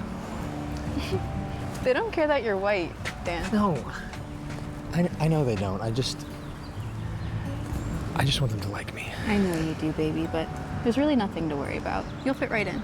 Yeah? Mm-hmm. Okay. Come on. Hey, guys! Hey, sweetheart. So good to see you. Wilson! Wilson! Wilson! Guys, this is my boyfriend, Dan. Derek Wilson. Nice to meet you. Oh, God. Is that a dap? That's a dap, right? Yeah? Okay, great. All right, yeah, well, yeah. Here we go. Let's dap him. Just dap. What am I talking about? That's a fucking handshake. He wants a handshake. You all right there, son? What did you just say? God damn it, man. You're fucking blowing it. Just fucking dap the guy. Step 1 in how to blend in. Perfect the disguise. As you can see, I've painted my entire body from head to toe to perfectly match the color of this living room's wallpaper. Dan. Nice to meet you, Mr. Wilson. Dan. Hey, how's it going? Oh, I've heard a lot about you guys, so. Ah, nice. Bulldogs fan? You a football guy? Yeah, Emma's last boyfriend didn't even know a single thing about sports. He was never my boyfriend. We went out on like 4 dates. Step 2. Ask yourself why you're doing this. Why do you want to become something that you're not? For me, it's simple. I want to spy on my ex-girlfriend. What was his name again, sweetie? Was it Todd? No. It was like, it was something weird. It was like Craig or Greg. It was or Mike, something. right? Yeah. Why are we talking about this? Step 3. Minimize any movements. You may be painted to the wall, but you're not invisible. So make sure to regulate your breathing and at all costs avoid... What's this? Good eye. My old man painted this when he was a soldier in the Vietnam War. Wow, that's amazing. Yep. That was a view from his POW camp. Emma never told me that her grandfather was a prisoner of war. That's horrible. Well, that's because I never told her. I never told anyone that. Are you boring my new boyfriend already? Step 4, get comfortable. If you've made it this far, you're probably in it for the long haul. So, you gonna tell me about this ex-boyfriend? Oh, him? He's a nobody. If it makes you feel any better, his dick would like invert on itself when we had sex. What? Like when he was aroused, his dick would get smaller and not bigger. What the fuck? I know. He has some strange disease or something. I don't know if you could even call what we did sex. Holy shit. Poor guy. Emma, Dan, can get some lunch? You go ahead. I'm just gonna tie my shoe.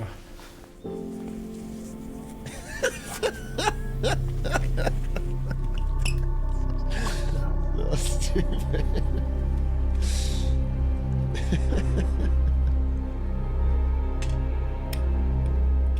Step 5, commit fully. If for some reason they do start to suspect something, do not react.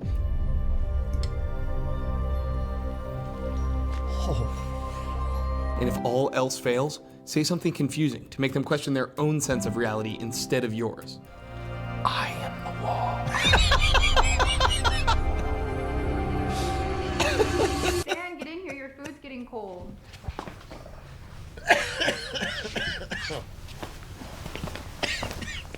Wow, Mr. Wilson, this food looks delicious. Wait, did Emma tell you about how her ex's penis gets inverted? The pictures are insane. Yeah, gross. All right. It's not that funny. You know, I saw that poor boy on Arthur Street the other day. He's homeless. He's one of those beggars who paints himself to look like a statue for money. I mean, if I could do that with my penis, I'd probably be turning tricks on the street too. You are, Mr. Wilson. Sorry, I got carried away. Oh, man. You're gonna fit in just fine here, son. You guys a salt?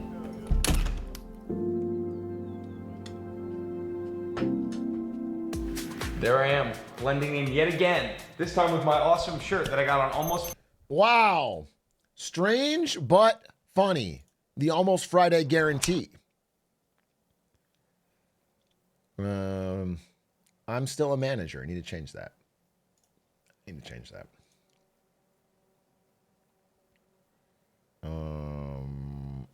I guess one more. How bad is it? Just trying how to fix a leak. I want to finish this meal. how bad is it? Just be blunt with me, Brett, okay?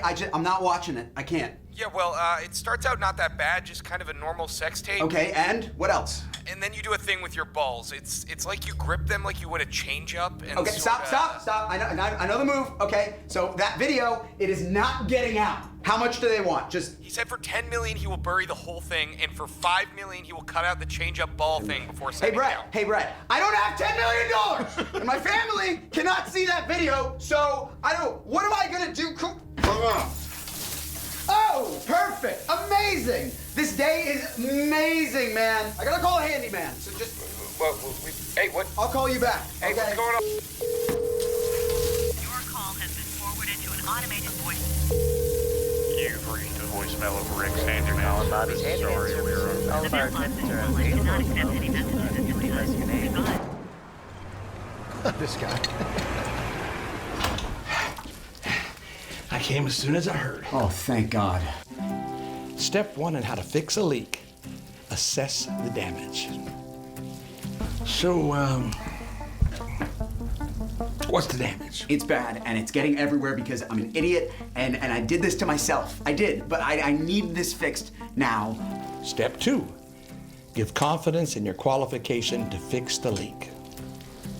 Well, I've actually dealt with this exact kind of thing a million times, so... Oh, okay, perfect. It all started when I was 19. I went to a club one night, right, and there was this girl. And she was perfect, right? I mean, like, oh my gosh, busty. Well, she wanted to take me back to her place. Of course, I was interested. Damn, okay, yeah, well, this is getting really bad, man, and I think it's gonna ruin your my life. Yep, I felt the same way. You know, I thought it was strange that she wanted to record it. I mean, you know, I didn't see any reason why she would want to hurt me. I mean, Holy shit, it stands? She was... Busty? Yeah, yeah, busting, yeah. So what do I do? Could you see Stan's in 40 years? I could sort of see it. I can sort of see Stan's in a couple decades. Yeah, busting, yeah. So what do I do? Step 3, you'll drive yourself nuts trying to contain it. You gotta own it. You gotta own it, kid. But how do I own that? Step 4, spin. The change-up move. That wasn't weird. That was cool. It's groundbreaking. It's innovative in a space where most aren't bold enough to innovate. I guess. My first leak. You know, it was before anybody was doing hand stuff. Of course, I was doing hand stuff, right? But, you know, I was scared for it to come out, you know, until I wasn't scared. And, and look what hand stuff has become now. The rest is history, my friend. So you really think my change-up ball thing can be the next hand stuff? I do, I really do.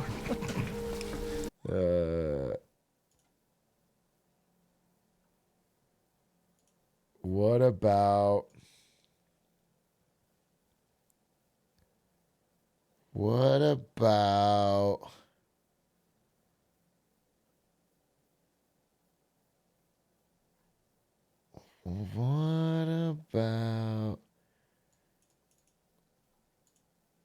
We did look at Chili's one.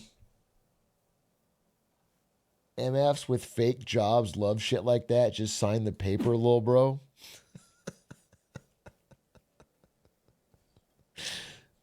I guess. I feel like he's done a good job in any metric of success. It's possible he's overpaid, but I don't know that it's a fake job.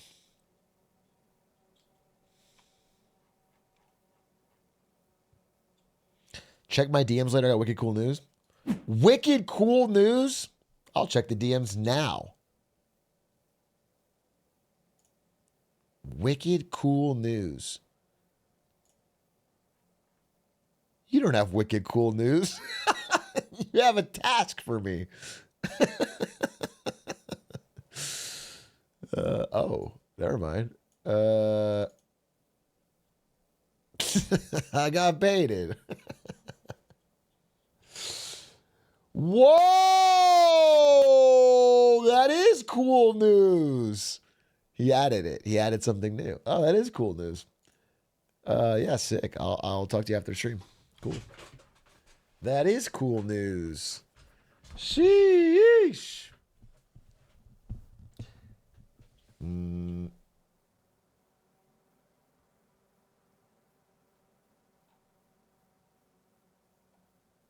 What is this? I'm looking for a video.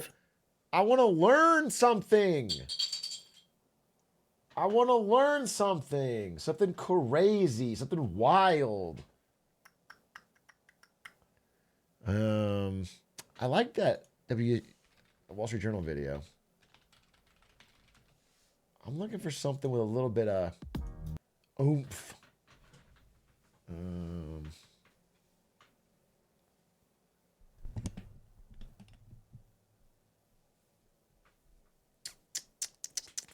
Would a 12-hour retrospective on Oblivion do? No, I don't think so. No, I don't think so. What is Experienced an inflation rate of, let me check. The fake currency that saved Brazil's economy? How the trucking industry got so terrible by Windover Productions? It's 5 a.m. Okay, could be interesting. It's on trending. I like Windover. It's only 20 minutes.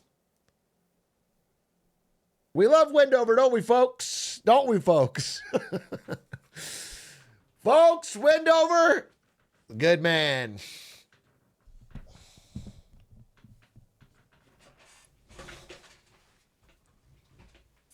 Yes, we do. Yes, we do. Let's try. Fuck it. It's 5 a.m. in upstate New York, and an arriving truck driver has just pulled their personal vehicle into the... listen, I'll just say, like, I think this is interesting for two reasons, because there is two direct assaults happening on the trucking industry happening right now. Number one is the tariffs, which is causing a big slowdown at the ports, which is going to cause a slowdown in trucking. Trucking is like the number one job, especially for men in like 38 states. So that's bad. That's just bad. It's going to be a big crisis for men and jobs and bad. Number two is AI and self-driving, which, again, has been slower progress than I think people expected. But there is the June thing happening with Tesla. They are making an autonomous semi. Well, we'll see if that ever comes out. Probably not. But self-driving is coming. I really don't have a timeline on it, but it's scary in that the day it is good enough, the day it is regulatory approved enough, it wipes out a lot of jobs. It's a soon TM. It's a very slowly all at once problem is AI trucking, self-driving trucking. In that once that is solved, it is catastrophic, and the day before it is not a problem. So it's like a problem that is very easy to not talk about until you should have talked about it. So I feel like those are the two things I hope he discusses. Those are the two like twin crises facing the trucking industry. And it's such an important industry because, again, it's such a big employer in America. So going into that, let's find out. The parking lot of Walmart Distribution Center 6096 in Johnstown. Now, dispatch doesn't have them due to leave until 6, but because it's their first day of the week, effectively their Monday, our driver has a to-do list to check through before hitting the road. Just to be clear, there are 8.5 million people employed throughout the economy and jobs relate to trucking activity, and that's 2023. There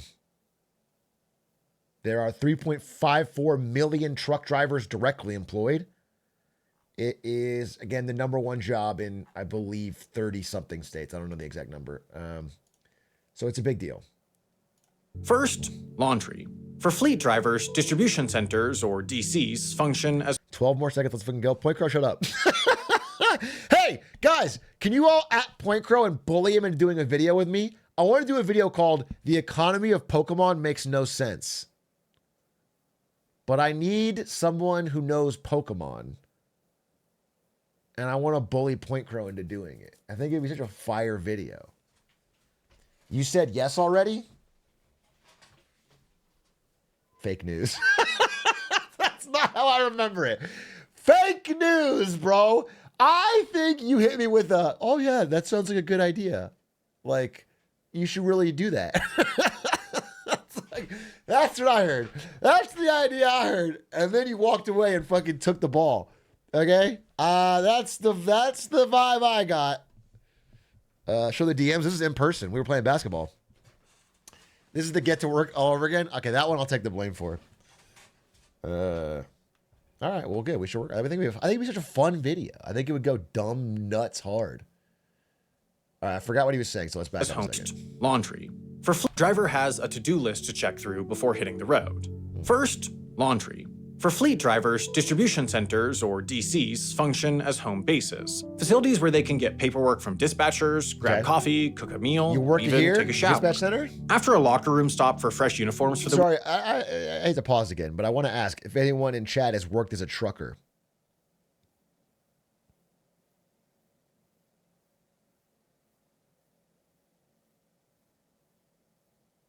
My uncle does? Because my uncle did too. Well, he's actually my ex. Yeah, he's still my uncle, right? He's my ex-uncle. He's not my uncle anymore. You can lose an uncle, right? Because I have an aunt she's my dad's sister, and she married a guy and then divorced him. So he's not really, I have no connection to him. He's my aunt's ex-husband.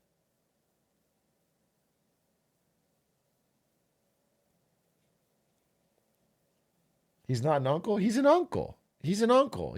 When growing up, when they were together, he's my uncle, an uncle. But now he's not my uncle. Once an uncle, always an uncle. That's what I'll tell him. If I see him, Paul, if I see you, once an uncle, always an uncle, all right? Ride or die. We came by your house as a kid. You were an uncle to me then. You're an uncle to me now. Anyway, he was a truck driver. He would drive, I don't need to dox him. I've already said his name. He would drive trucks for Clover Milk.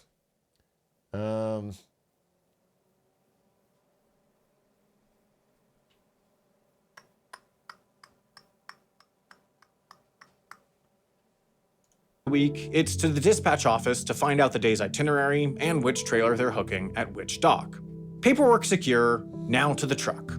Our driver does not own the truck they drive for. You think his name is Paul Milk? That was it? No, I'm just bringing it up because he worked this job and had the good and bad parts that are associated with it, including often being away from home. You have to do long distances of travel. It wasn't poorly paid. It's just a tough job. It's tough in the hours are bad, you know, the distance is bad. In a way, it possibly could have related to I don't know the intricacies of their marriage, but you know, for some reason it didn't work out. It could have had something to do with that. I mean, there's the problems to talk about.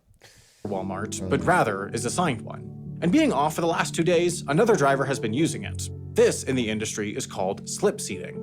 So our driver needs to make a detailed pre-trip assessment of the vehicle, checking everything from the 100 lug nuts for tightness to the truck's seatbelt for fraying, along with a long list of visual and physical inspections around the truck to make sure it's in safe working condition. Truck in good standing, trailer hooked, it's time to roll for a few hundred feet or so. Okay. Another safety measure now at the gate in the form. Okay, now I'm pausing because I'm annoyed at why this needs to be included. It's called How the Trucking Industry Got So Terrible, and I'm just hearing about the specifics of what a trucker has to do to start their day. I mean, I understand it's probably going to get there. Of a weight check. Carrying pallets of dry... Imagine this is 18 minutes of the 20-minute video.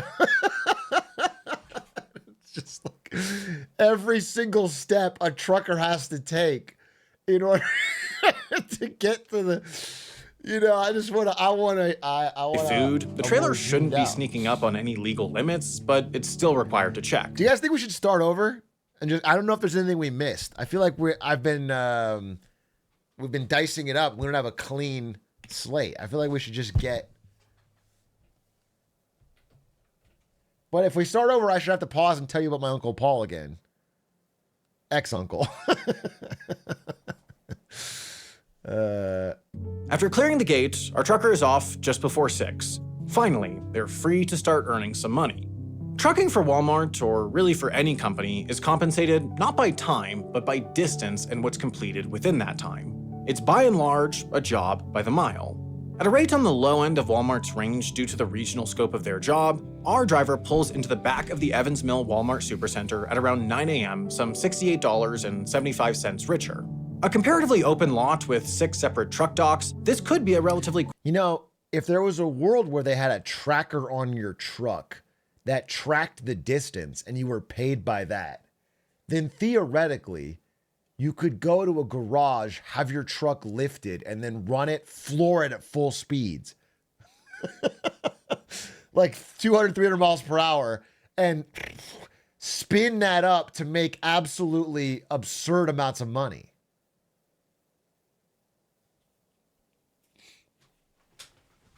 They got GPS? Okay, easy. You take the GPS tracker, you take it off of your truck, you put it on a plane. You have it fly around the world.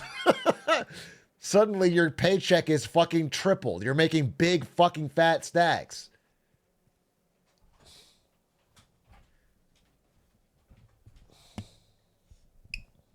Quick in and out, too. An opportunity to get back on the road and earning fast. But with the morning vendors still clocking up the lot, our driver is slowed and can't unload their pallets until 9:30. But they aren't too fussed because they're still getting paid. See, Walmart doesn't just pay by the mile, it also pays by the stop, and each live load, the process of unloading, is compensated at $12.50. Should it take longer than 45 minutes to get in and out, then Walmart will pay our driver a delay fee of $14 per hour. How about With that? the day still young, with 2 stops to make, and now, communicated from dispatch to the driver's onboard tablet, a new trailer to pick up from the distribution center at the end of the day, our driver is back on the road. After 2 uneventful stops, 2 more live loads, and 86 more miles compiled, our driver now heads with an empty trailer back to Johnstown. But now, a decision to make. Hook the new trailer and head back out, or call it a day and inform dispatch they'll overnight at the DC and depart in the morning. For their part, Walmart doesn't care, as the load will get to the store by the next day regardless, so it's largely the trucker's call, the chance to be their own boss. But a hurdle. Our driver is destined to time out soon. After taking a federally mandated 30-minute break in Oswego, they're looking at pulling out of the DC at 5 p.m., 12 hours after their day started, and only 2 hours until their day is timed out by federal law. Ultimately, though, the status of their next trailer makes the decision for them. This particular load is not a dry van, it's a refrigerated trailer, a reefer, as they're called, and during the pre-trip inspection, reefer? the driver finds that it's broken. A delay that will cost the driver 2.5 hours of time, but on the positive, net them $35 in delay fees. So for the day, the driver pushed 405 miles at 55 cents per, hooked twice at $10 per, dropped 1 trailer at $11.50 per, made 3 arrivals and live unloads at $11.50 and $12.50 per respectively, and by staying in the truck overnight, made 1 layover fee of $42. Okay. All this, plus the delay fees at the end of the day, netted our driver $403.25 for day 1. A solid start to the week. Okay. The next few days will look a bit different. The driver will be assigned to haul all the way down to Long Island, where they'll be paid a $50 bridge fee for the hassle of navigating the Throngs Neck Bridge and its traffic. They'll flip from reefer back to dry goods and make some more nearby stops, and ultimately, they'll make about the same on the daily totals. And at the end of their week, on day 5, they'll park the truck at the distribution center and head home for 2 days of rest. In the trucking industry, this regional driving job for Walmart's private fleet represents a good job. The pay is competitive, as Walmart advertises a starting pay in the 6 figures, a number that seems high in an industry mired by a general lack of salary clarity, but one that's verified by the host of drivers who speak and post their earnings across trucking social media. Are truckers? The job is also flexible as drivers set the end of their own workdays. It offers some semblance of work-life balance in an industry that has little of it, as these jobs are most often 5 days on, 2 days off. And crucially, it compensates drivers beyond just mileage, ensuring that the entirety of their work, the unloading, the navigating slow and dangerous choke points, even the lost time for unforeseen breakdowns, all get paid. It's simply a good job, but maybe not a great one. In an industry that's historically romanticized the freedom of the open road and attracted a free-spirited crowd, Walmart keeps a close eye on its fleet. In 2022, the company installed tracking tablets in its 9,000 trucks. They say it allows them flexibility and precision in managing load arrivals and timing. Drivers feel it allows the company means to monitor speeding. Dash cams have spurred a similar reaction. The company says they're there to protect drivers, but some drivers... I mean, it reminds me of the dash cam they were using for Amazon, right? Who that was talking about? Where they could keep an eye on him.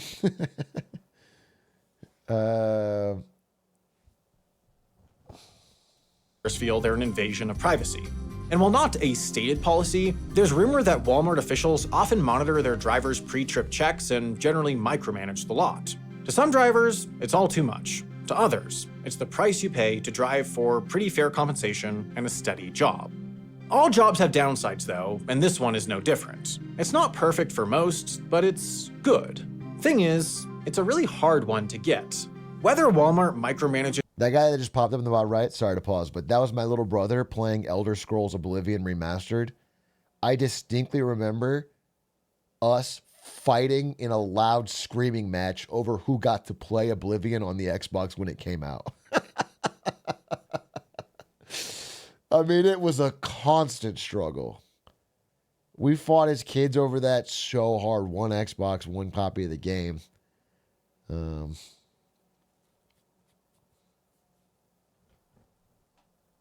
Its fleet or is just really on top of its logistics game is a matter of opinion, but what's objective is that the process of landing one of these fleet jobs is onerous. On top of a commercial driver's license, prospective employees ideally have years of experience, they need a practically spotless driving record, and then they need to pass a company physical along with a host of additional classroom and on-the-road trainings with the company.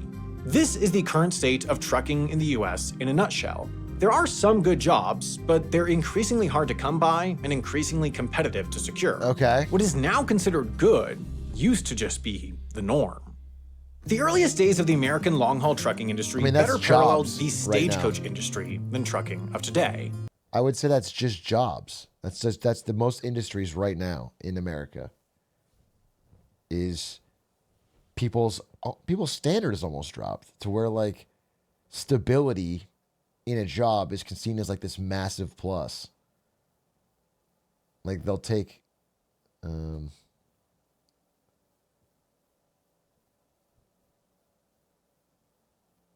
even streamers. Well, streamers has never gotten easier. The job's only gotten harder. Streamers is kind of like there's no other comparable job. It's the hardest job there is. So it's West of the Mississippi, there were no highways, routes were indirect, and service stations were few and far between. The roads were rural and the trucks were rudimentary, traveling at speeds that topped out at 40 miles per hour and experiencing constant malfunctions like tire blowouts and engines You overheating. said U.S. Marine? When the U.S. Marine Corps is in training, they're going through Hell Week. What they do is they make them watch streamers for a week, and they say, if you don't complete our courses, you'll have to do that. And it scares them into climbing up that wall and going through the barbed wire and that's how they motivate our Marine Corps, because they're afraid of As having World War a I much harder loomed, job. the movement of military supplies became critical to American participation, and railroads couldn't handle it alone, so industry advancements occurred quickly. Fifth wheels were introduced to trucks, which standardized their size. Diesel engines ushered in a new era of efficiency, with 25 to 30% more miles per gallon, and pneumatic tires decreased damage to both the trucks and the goods they carried. By 1920, there were 1 million trucks on America's roads. As technology That's not evolved really and a infrastructure improved, the industry around it did too, and the government needed to catch up. To do this, the Interstate Commerce Act was amended with the Motor Carrier Act of 1935, largely spearheaded by the railroad industry, which was losing business to what they considered an unregulated transportation market in trucking. Key pieces of the legislation standardized trucking rates and required companies to have. Do you think it would have been better if at this time in American history we didn't get so into trucks to deliver our goods, but instead into catapults? Do you think if like every city had a major catapult and like a big soft bag, like a beanbag type thing? And so what you do is you put all your goods in the catapult and fire it to the nearest city and land on the beanbag. And then they load it up into the catapult there and fire it to the next city.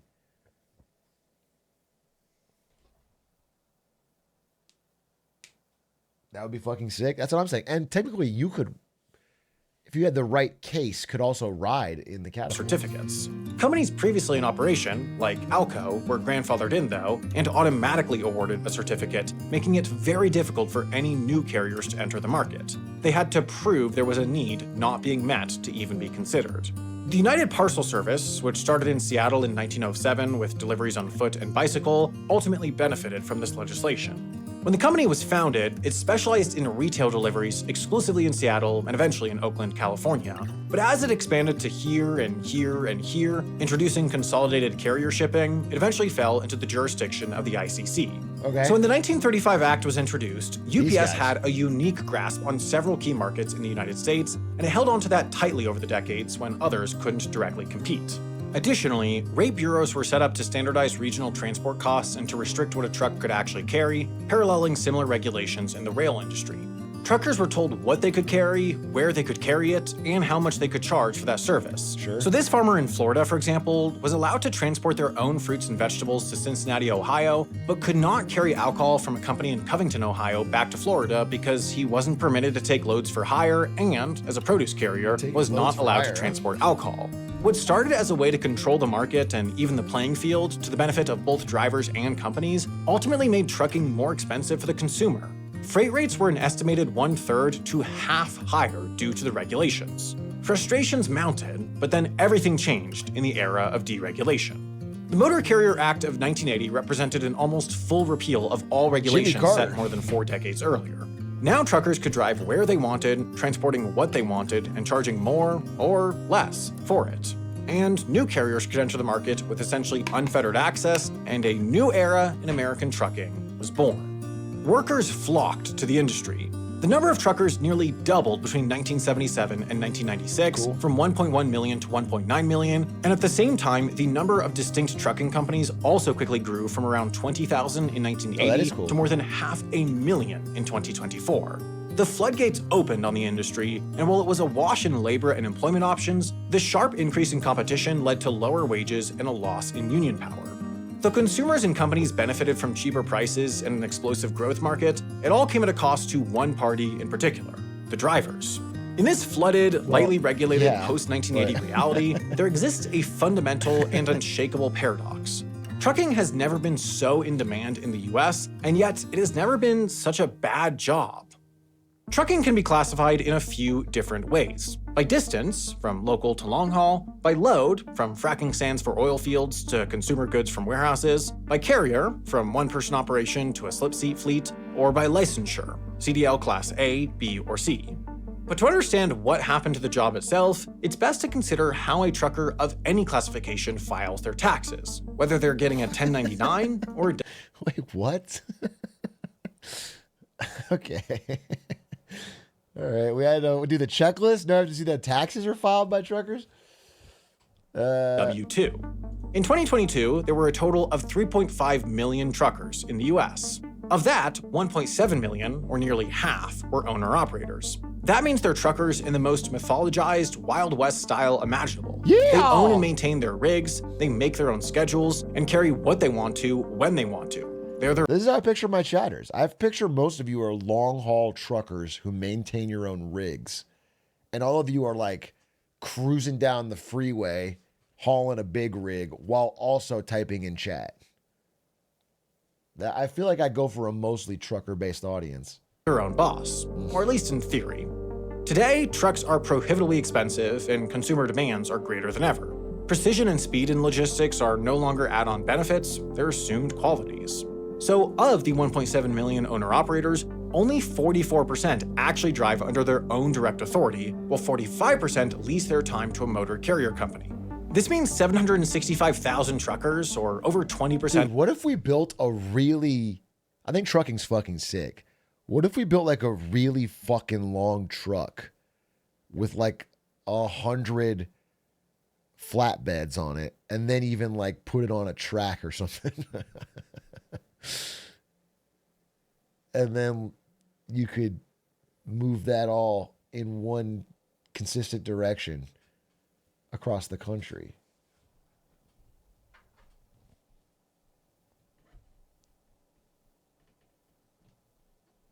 Call it a product mover. Yeah. Of the entire workforce call themselves owner-operators or independent contractors, but are working directly with a logistics company capable of coordinating the demanding and complicated delivery network while providing the containers, chassis, and sometimes even the trucks to get the deliveries done. And here the lines get blurred, and truckers often lose out. Take XPO Logistics, for example. Towing a truck? Their business model relies on an asset-light approach where short-distance trucking is largely taken care of by independent contractors. This affords the company flexibility, as it can hire on and cut its fleets with less red tape. But more importantly, this saves the company a ton of money. XPO Logistics doesn't have to pay for any benefits, they don't have to insure, maintain, or even pay for the gas for the trucks they're relying on. They just have to cover an agreed-upon hourly or per-mile fee with the driver. In many ways, this represents the opposite of the Walmart approach. One invests in employees and provides benefits to maintain a steady, well-trained driver base. The other keeps their commitments to drivers minimal under the assumption that there will always be a strong supply of independent individual operators. Both are effectively responses to the industry's post-1980 reality, that anyone can enter the business as an owner-operator so long as they can secure a CDL.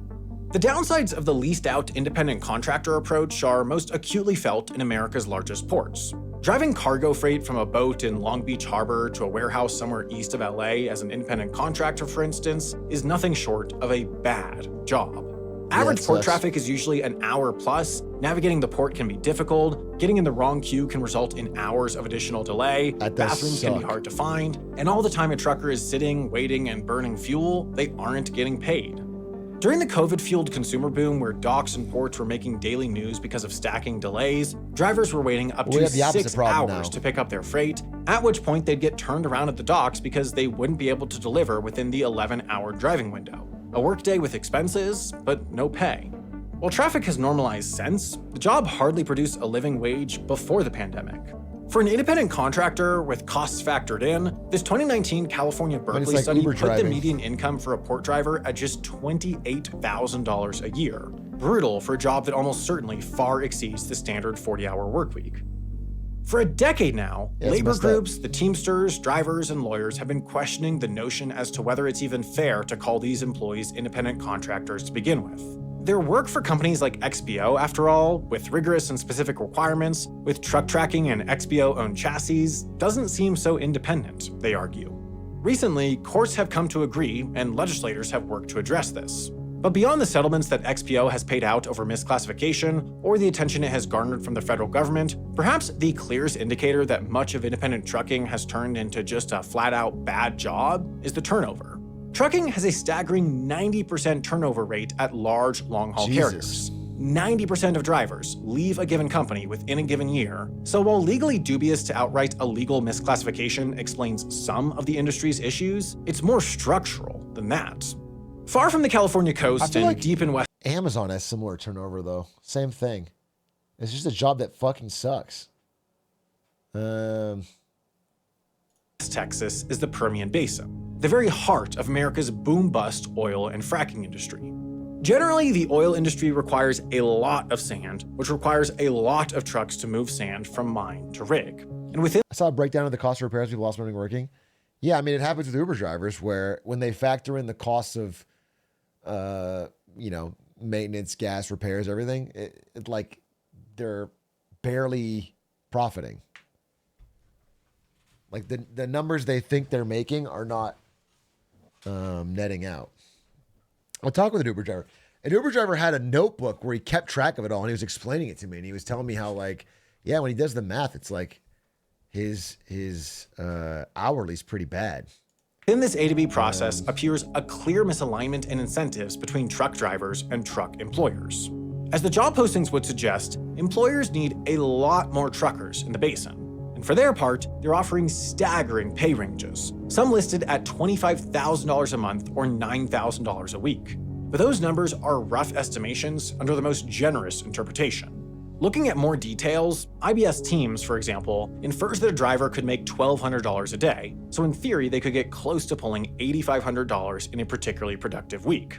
That's, of course, a massive number, and one that doesn't take into consideration any externalities of the cost burden on the driver. It doesn't need to factor in externalities, though. I'd be shitty. In fact, the company posting the job is under no obligation to provide an accurate salary because they're looking for independent contractors or drivers who are their own bosses. They're just posting an upper range for a particularly productive driver on a particularly productive week. But it turns out that Permian Basin truckers aren't clearing $25,000 a month, they're protesting. In the summer of 2024, they started blocking entrances to sand mines to stop traffic and hand out flyers. It was a grassroots revolution over working conditions. There are no restrooms at the mines or the oil fields. And more important to truckers' bottom line, they're getting stuck in way too many traffic jams. They're waiting 2 to 24 uncompensated hours to drop their loads off at wellheads or pick up their loads at the mine. They aren't pulling six figures, they're barely scraping by. In such a massive boom-bust economy that is the Permian Basin, there just isn't the infrastructure nor organization to ensure that truck operations go smoothly, so there's no way to run enough loads or accumulate enough mileage to really make the economics work. But there's also really no incentive to fix it either. Oil companies, the mines, and the third-party logistics companies can just bring in more owner-operators. And from their perspective, a line of waiting trucks means that the oil field's demands are being met, and should a discontented driver flee for greener pastures, another driver with a CDL and 30-year-old secondhand truck bolstered by self-belief and a big number in a job listing will replace them. Given the complaints of truck drivers that the uncompensated lines they sit in have never been longer, that the resources available to truckers have never been more strained, it seems odd that there's a trucking shortage in the US and that this trucking shortage is only getting worse. The heavy competition for good jobs, along with the prevalence of wage-deflating misclassification. Wait, I'm sorry. That doesn't. If there's a trucking shortage,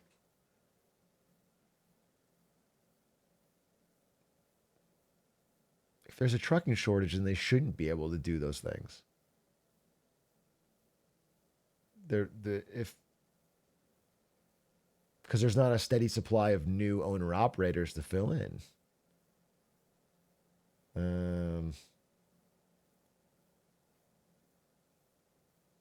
There can't be a shortage and worse. The heavy competition shortage in the US and mobile truckers have never been more strained. It seems odd that there's a trucking shortage in the US and that this trucking shortage is only getting worse. The heavy competition for good jobs, along with the prevalence of wage-deflating misclassification, the high turnover, and the general dissatisfaction with the job, suggests that perhaps there's actually only a lack in decent trucking jobs. But not all would agree, as the explanation of the shortage differs dramatically depending on who you talk to or where you get your news. But what's inarguable is that change, equal parts inevitable and revolutionary, is on the horizon.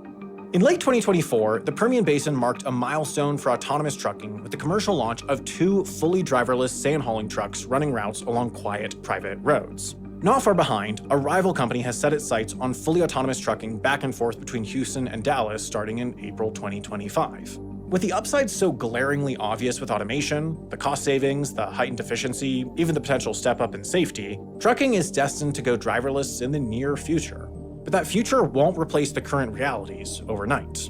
Automation will progress incrementally through fits and starts, while trucking will remain a narrowing occupation. As that occurs, what remains to be seen is whether the industry is able to maintain and expand the share of good-paying fleet jobs and the sliver of profitable owner-operator setups, or if the specter of automation only furthers the worsening conditions of the industry. That much remains a very human question. Another industry that has gotten just markedly worse. This is an ad. Interesting.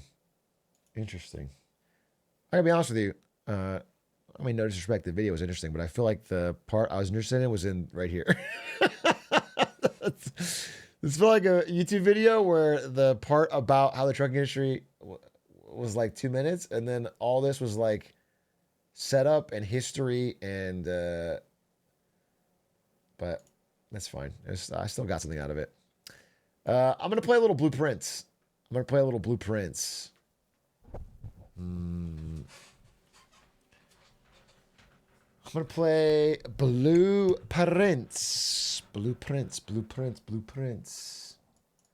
Anton Warlock, live for 12 months. What was the game you suggested in your last 2 messages?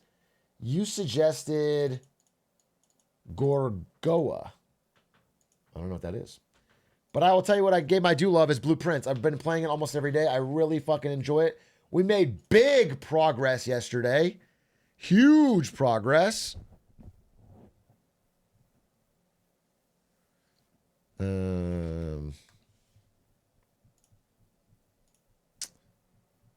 Can we get a recap? I can give you a minor recap, but I'm excited. I could make real progress today. I will say, I'm talking about trucking. I mean, it would seem like no young people would want to get into trucking under this environment if they look at the industry, which means it really depends on how fast self-driving comes in. But if it doesn't come in super quickly, and there's a trucking shortage already, I don't see how the current owner-operator truckers couldn't demand higher wages. There's no other way to get the goods around, and there's a shortage. I'm wondering where the disconnect is.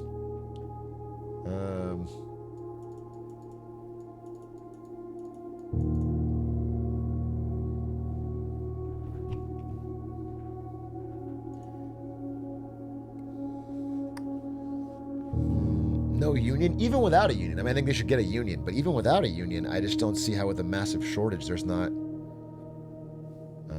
a natural rising in competitive wages, because I guess I'd have to understand what they mean by shortage. I need to look into it more.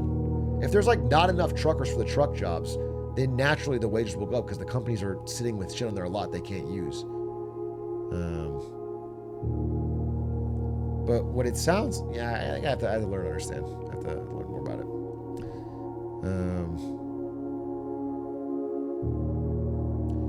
My buddy who's close to the industry told me there's a lot of truckers undercutting each other. See, that makes sense to me. I think that's what threw me off about the video. Maybe I misunderstood when he said shortage.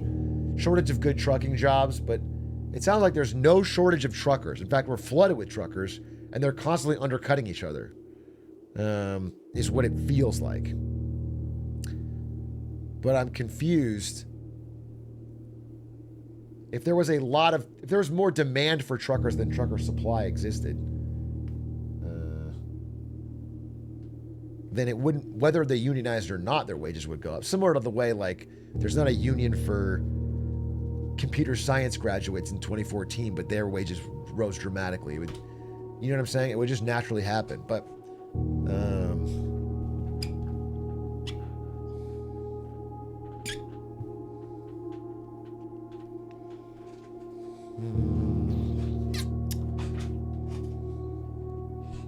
I know truckers in Odessa working approximately 100 hours a week and forced into violating HOS rules. Yeah, I assume there's a ton of pressure. Watching that video, one of the key takeaways was that, you know, there's these rules on truckers not being able to go overnight or having certain hours. I assume there's a ton of pressure to skirt those rules. A ton of like unspoken wink, wink, nudge, nudge pressure on an independent owner operator to put in more hours than is possibly legal. Why is the music so spooky? Whenever I talk about economic pain, this music comes up.